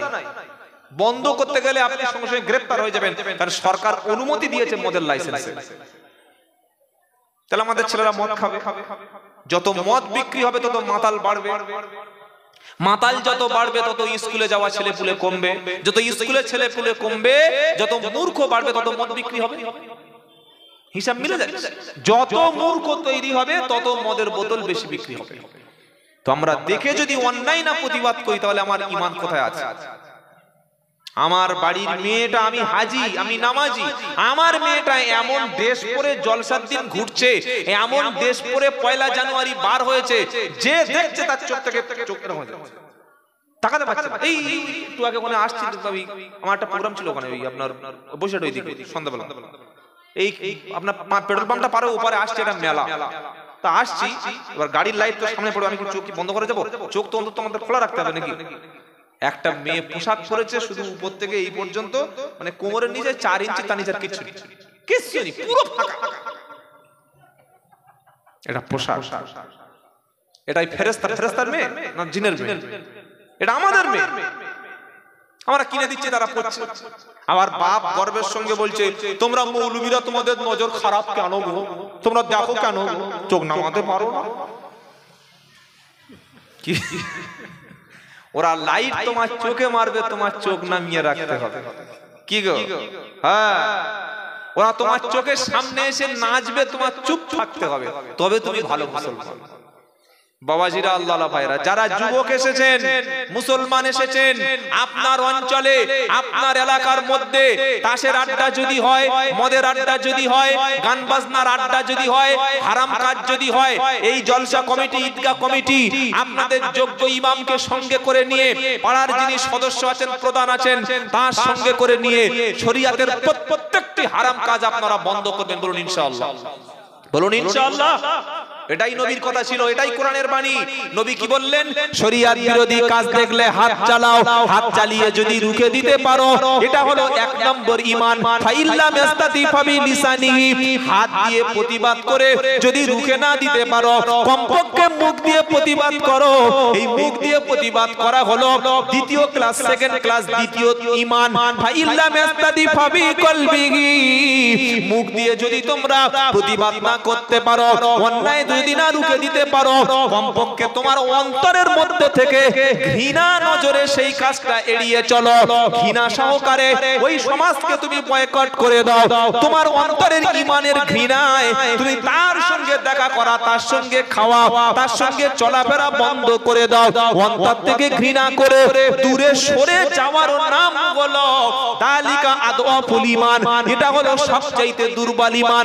এবার আল্লাহর নবী মুসলিম শরীফের হাদিসে বলেছেন, যার অন্তরে ঘৃণা নাই, হাত দিয়ে প্রতিবাদ করতে পারে না, মুখ দিয়ে জবান খুলতে পারে না, অন্তর থেকে ঘৃণা করতে পারে না, ওর মধ্যে সরিষার দানা পরিমাণ ঈমান নাই। আর কত গরু জবাই করে মিলাদ দিলে দাও, ওর মধ্যে ঈমান নাই। আমার কথা নবী সাল্লাল্লাহু আলাইহি ওয়াসাল্লামের কথা, আপনি হাদিসটা খুলুন না, পেয়ে যাবে। এই আয়াতের তাফসীর খুলুন, পেয়ে যাবে। আমি তো গল্প বানানোর কথা বলবো না, পড়াশোনা করে এসে বলছি ইনশাআল্লাহ। এবার যখন অন্যায় কাজ হবে আর মানুষ বসে বসে দেখবে, এবার একটা শাস্তি আছে। শাস্তিটা বলবো, বলবো। নবী বললেন, শরিয়াত বিরোধী যখন কাজ তোমাদের মহল্লার মধ্যে, তোমাদের দেশের মধ্যে শুরু হবে, তোমরা নীরব দর্শকের ভূমিকা পালন করবে। তোমরা কিছু বলবে না। চাকরির ভাই ইমাম সাহেব মুখ খুলবে না। বক্তার দাওয়াত কেটে যাবে, তাই বক্তা মুখ খুলবে না। পীর সাহেবের মুরিদ কমে যাবে, তাই পীর সাহেব মুখ খুলবে না। গ্রামের প্রধানের ভোট কেটে যাবে, তাই কথা বলবে না। পাড়ার যিনি নেতা, তার সাপোর্টার কমে যাবে, সেজন্য সে কথা বলবে না। এমন পরিস্থিতি সকলে যখন তৈরি হবে, প্রধান গদি বাঁচানোর জন্য কথা বলবে না, ইমাম চাকরি বাঁচানোর জন্য কথা বলবে না, বক্তা তার দাওয়াত কমে যাওয়ার ভয়ে কথা বলবে না, পীর সাহেব মুরিদ কেটে যাওয়ার ভয়ে কথা বলবে না। এমন যখন পরিবেশ তখন তোমাদের মধ্যে তৈরি হবে, তখন বিপদে তোমাদের উপর আসমান থেকে বড় বড় বালা আসবে, আসমান থেকে জালিম বাদশা তোমাদের চাপিয়ে দেব, আর তোমরা দোয়া করবে, ও দোয়া কবুল হবে না।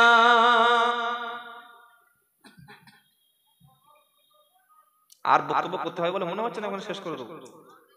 কি গো, আবার বলছেন হোক? কি গো বাবাজি, দোয়া হচ্ছে না, হয় না? রব্বানা যালামনা, কি না দোয়া হচ্ছে। মরে গেছে দোয়া, জন্ম হয়েছে দোয়া, বিয়ে বাড়ি দোয়া, খানা বাড়ি দোয়া, মোচন মারি সেখানেও দোয়া। এত দোয়া করছে, হুজুর দোয়া করো, হুজুর দোয়া করো। ইমাম সাহেবকে কি পাই আমরা, হুজুর দোয়া করো। তো এত বড় বড় দোয়ার মজলিস হচ্ছে, কাজটা হচ্ছে, কবুলটা হচ্ছে। কই এত লক্ষ লক্ষ লোক দোয়া করে তো করোনা আটকাতে পারলো না। কি গো, এত কোটি কোটি লোক দোয়া করে বাবরি মসজিদ ভাঙা থেকে আটকাতে পারলো না। তবে সব দোয়া আল্লাহ কবুল করেন না। তোমরা জুলুমের জালিমের শিকার হয়ে দোয়া করবে, দোয়া কবুল করবে না। সেজন্য দুটি জিনিস আমাদের প্রত্যেকের মধ্যে, এই আয়াত থেকে শিক্ষা নিলাম কি, দুটি জিনিস আমাদের প্রত্যেকের মধ্যে থাকবে। এক, প্রত্যেকটা ভালো কাজ করার জন্য মানুষকে আদেশ দেবো, বলুন ইনশাআল্লাহ।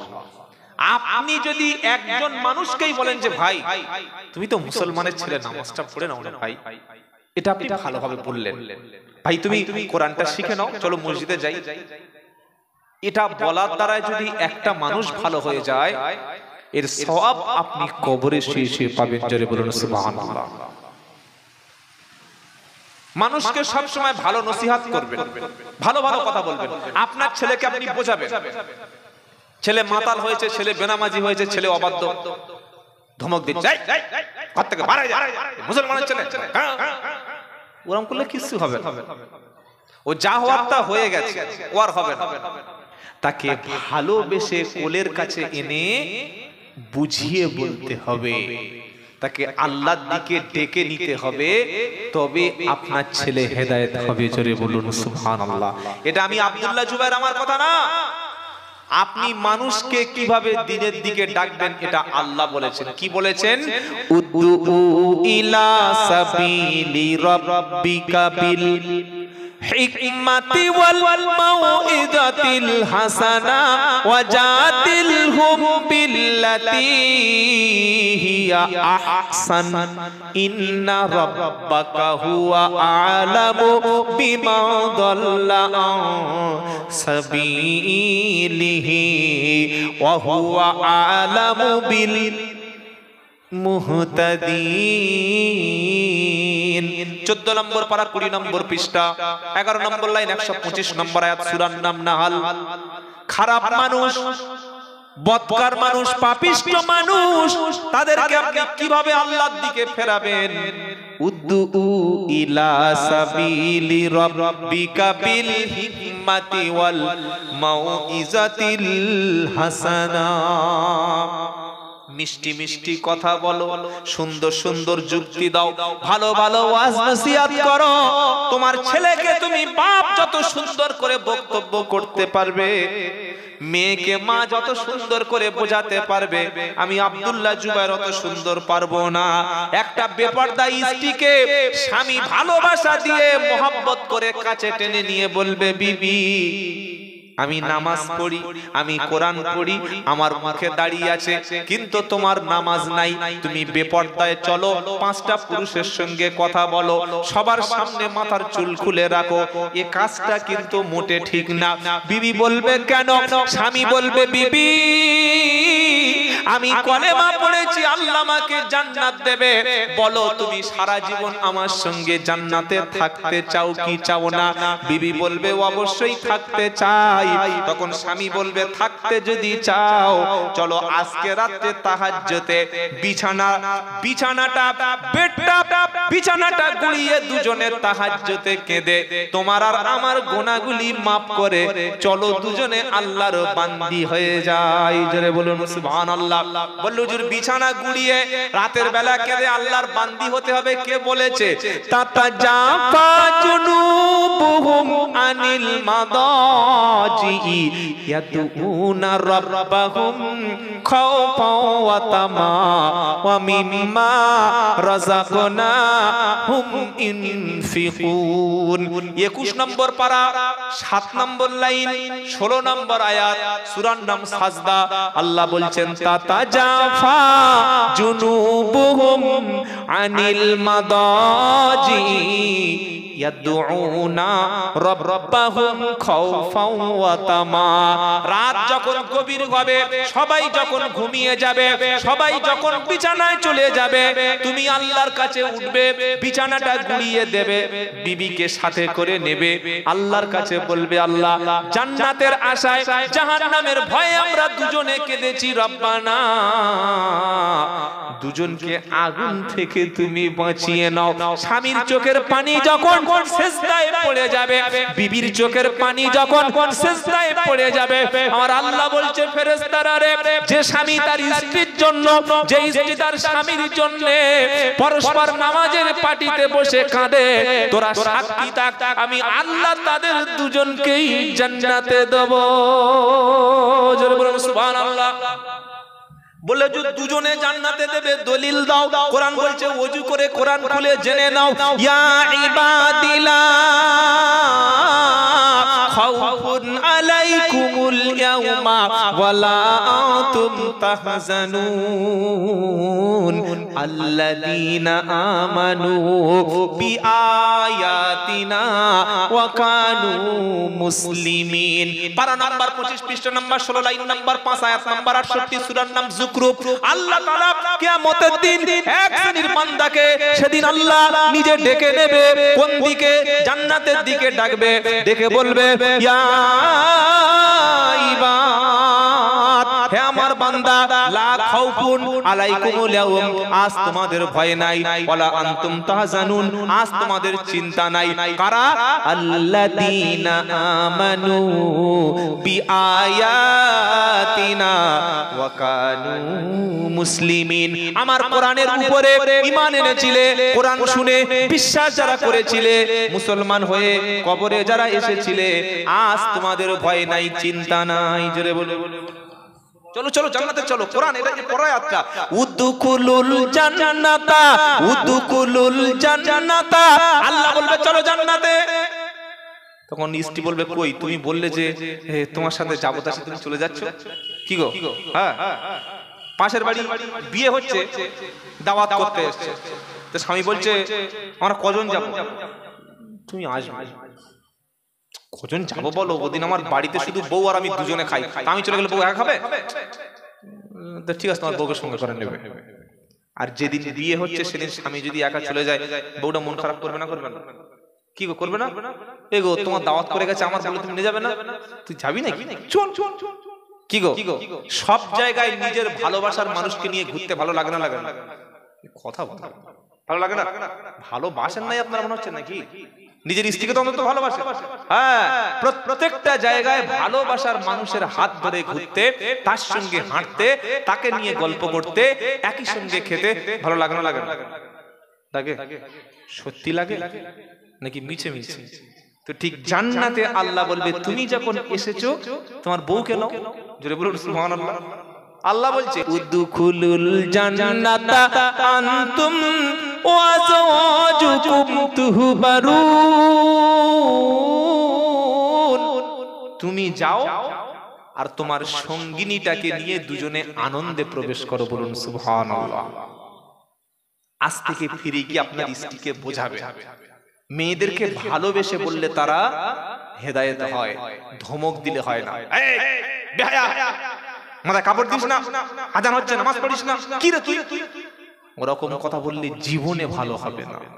রাতের বেলা যখন বিছানায় শুয়ে পড়েছেন, আপনার অন্তরটা ফেটে যাচ্ছে বিবির জন্য, যে এখনো পর্যন্ত বউটা নামাজি বানাতে পারলাম না। স্ত্রীকে কাছে ডেকে নিয়ে দেখো, সারা জীবন দুজনে সংসার করেছি, আমার কষ্ট হলে তুমি পাশে এসে কেঁদেছো, আমি হাসলে তুমি হেসেছো, আমরা দুজনে একসঙ্গে কত বেড়াতে গিয়েছি। আমি যেদিন মারা যাব সেদিন তুমি বিধবা হয়ে যাবে, আর তুমি যেদিন মারা যাবে সেদিন আমি বিপদনিক হয়ে যাব, ইস্তিহারা হয়ে যাব। দুজনে কি চাই না যে একই সঙ্গে জান্নাতে চাই? স্ত্রী বলবে হ্যাঁ, যদি যেতে চাও আজ থেকে নামাজটা ধরে নাও, আজ থেকে কলেমাটা পড়ে নাও, আজ থেকে তুমি পর্দার সঙ্গে চলো, ইনশাআল্লাহ দুজনে জান্নাতে যাব ইনশাআল্লাহ। এটা আপনার স্ত্রীকে, আপনি আপনার স্ত্রীকে ভালোবেসে অন্তরঙ্গ মুহূর্তে মোহাব্বতের ভালোবাসার টাইমে যদি আপনি কানে কানে বলেন, মুখের কাছে কান নিয়ে গিয়ে বলেন, শুনবে না? শুনবে না?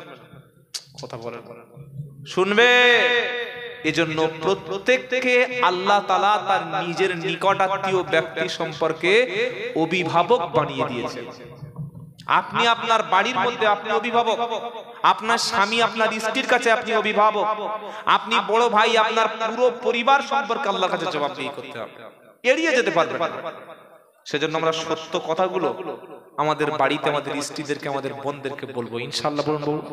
বলুন না ইনশাআল্লাহ। আল্লাহ সবাইকে কবুল করুক। 12টা 8 হয়ে যাচ্ছে, আপনারা করবেন, শেষ করুন। আচ্ছা ঠিক আছে ইনশাআল্লাহ। বেশি আলোচনা করলে আমি বলেছি প্রথমে ফল ভালো হবে না। কি গো, খুব ভালো ভালো।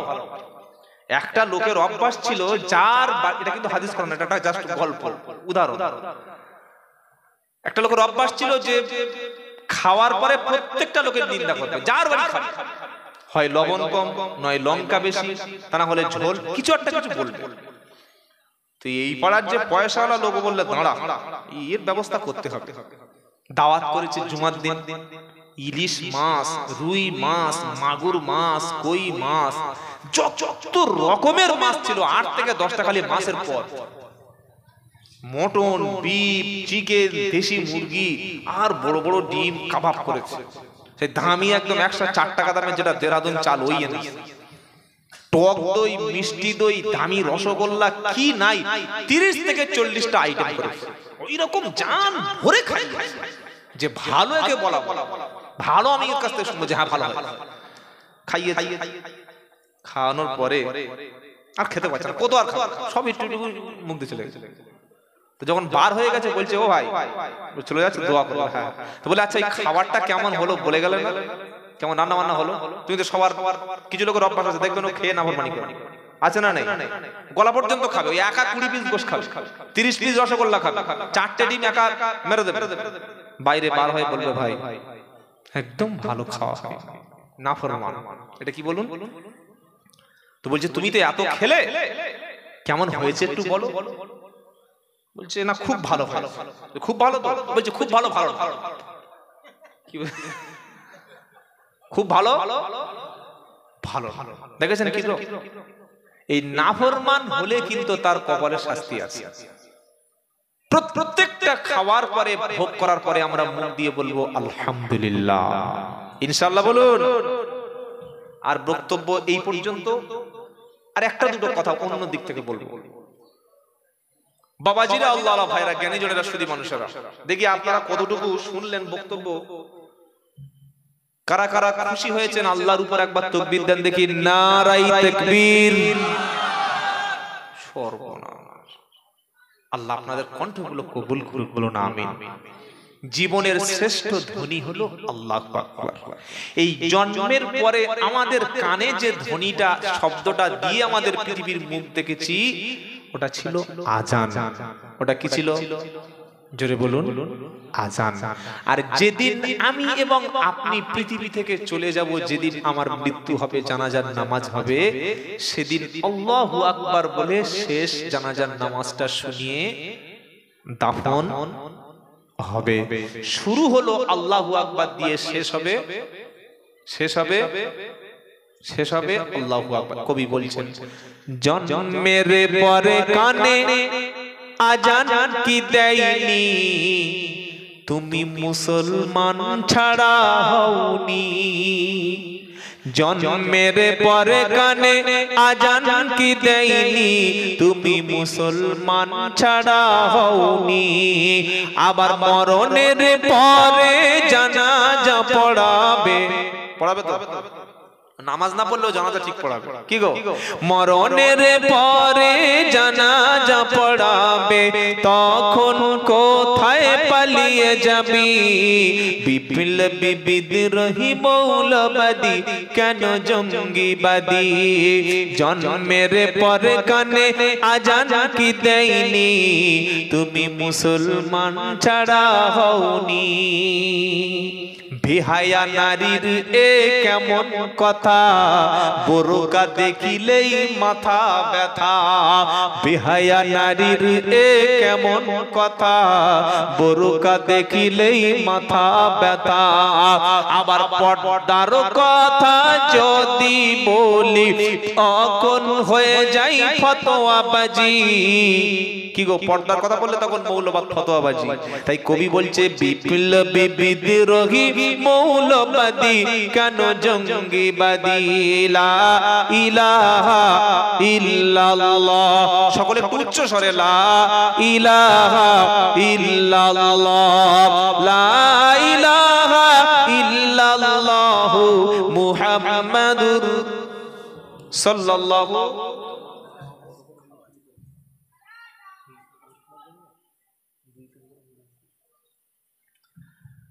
আলহামদুলিল্লাহ, কোরআনের প্রায় যা কিছু আলোচনা হয়েছে, 3টি আয়াতের উপরে আলোচনা করেছি, মনে আছে তো? নাম্বার 1, আল্লাহর ভয়, মুসলমান হয়ে মরা। নাম্বার 2, কোরআনকে মজবুত করে ধরা, আর মুসলমানদের মধ্যে ভেদাভেদ ভুলে গিয়ে সব একভাবে থাকা। মনে আছে তো বাবা? নাম্বার 3, সৎ কাজের আদেশ, অসৎ কাজের নিষেধ। এই কটা কথা মনে থাকবে তো? মনে থাকবে ইনশাআল্লাহ? যে কটা বলে দিয়েছি এই কটা মাথায় রেখে দেবেন। বেশি সময় দিতে চাচ্ছি না, কারণ ফজরের নামাজ তো পড়তে হবে। যে কটা শুনেছেন এই কটা আমল করবেন। আর আমার আবার কালকের আগামীকাল ওই ত্রিপুরায় যেতে হবে, ফ্লাইট রয়েছে কালকে কলকাতা এয়ারপোর্টে। এই জন্য আমিও একটু যাতে তাড়াতাড়ি হয়ে যায়, এটাই ভালো। বিদায়ের আগে আপনাদের কাছে বিশেষ করে আমার যুবক যারা এসেছেন তাদের খেদমতে ছোট্ট একটা কথা বলবো। এই যে সুন্দর মজলিসটা, কোরআনের মাহফিলটা হয়েছে, এটা আগামী বছর হওয়ার ইচ্ছা। এর থেকে ভালো, আমার থেকে ভালো আলোচক বক্তা, আমার থেকে ভালো আরো আলোচনা হবে এরকম, বা এই মজলিসটা আরো সুন্দর হবে। এটা কারা কারা চাইছেন একটু আল্লাহর খুশির জন্য হাত তুলবেন। নারায়ে তাকবীর। আলহামদুলিল্লাহ। সত্যি সবাই চাইছেন তো? সবাই মন থেকে না মুখ থেকে? মন থেকে তো? বিয়ের মতো হয় না তো, বলো কবুল, বলে বলো কবুল। কি গো, বিয়ে পড়াতে গেছে, ছেলের পক্ষ থেকে গিয়ে মেয়ের কাছে গেছে, গিয়ে বলছে ছেলেটার বাড়ি বসিরহাট ইটিন্ডা, ছেলেটার নাম শামসুর রহমান, বাবা আব্দুর রহমান, 3000 টাকা দেনমোহরে মারিয়াম খাতুনের সাথে এত টাকা দেনমোহরে তোমাকে বিয়ে দিলাম, বলো কবুল। মেয়েটা বলছে বলো কবুল। আরে বলো কবুল না, কবুল তুমি বলো। তো তখন চুপচাপ আছে, কবুল বলো, চুপচাপ আছে। ভাবিরা বলছে কবুল, তখন মেয়েটা বলছে কবুল। তাহলে আগে কবুলটা কে বললো? কথা বলো না। বিয়েটা কার সঙ্গে হয়েছে? কি বুঝলেন? কার বিয়ে পড়াতে গিয়ে কে বিয়ে করে চলে আসছে। কবুল বলতে বলছে, মেয়েটার ভাবি বলছে কবুল, তখন মেয়েটা বলছে কবুল। কি গো, ইমাম সাহেব নামাজ পড়াচ্ছে, মুক্তাদি ইমামের আগে যদি মুক্তাদি বলে আল্লাহু আকবার, তার ইমামকে কি বুঝতে পারছেন না? একটু ভেবে বলতে হবে।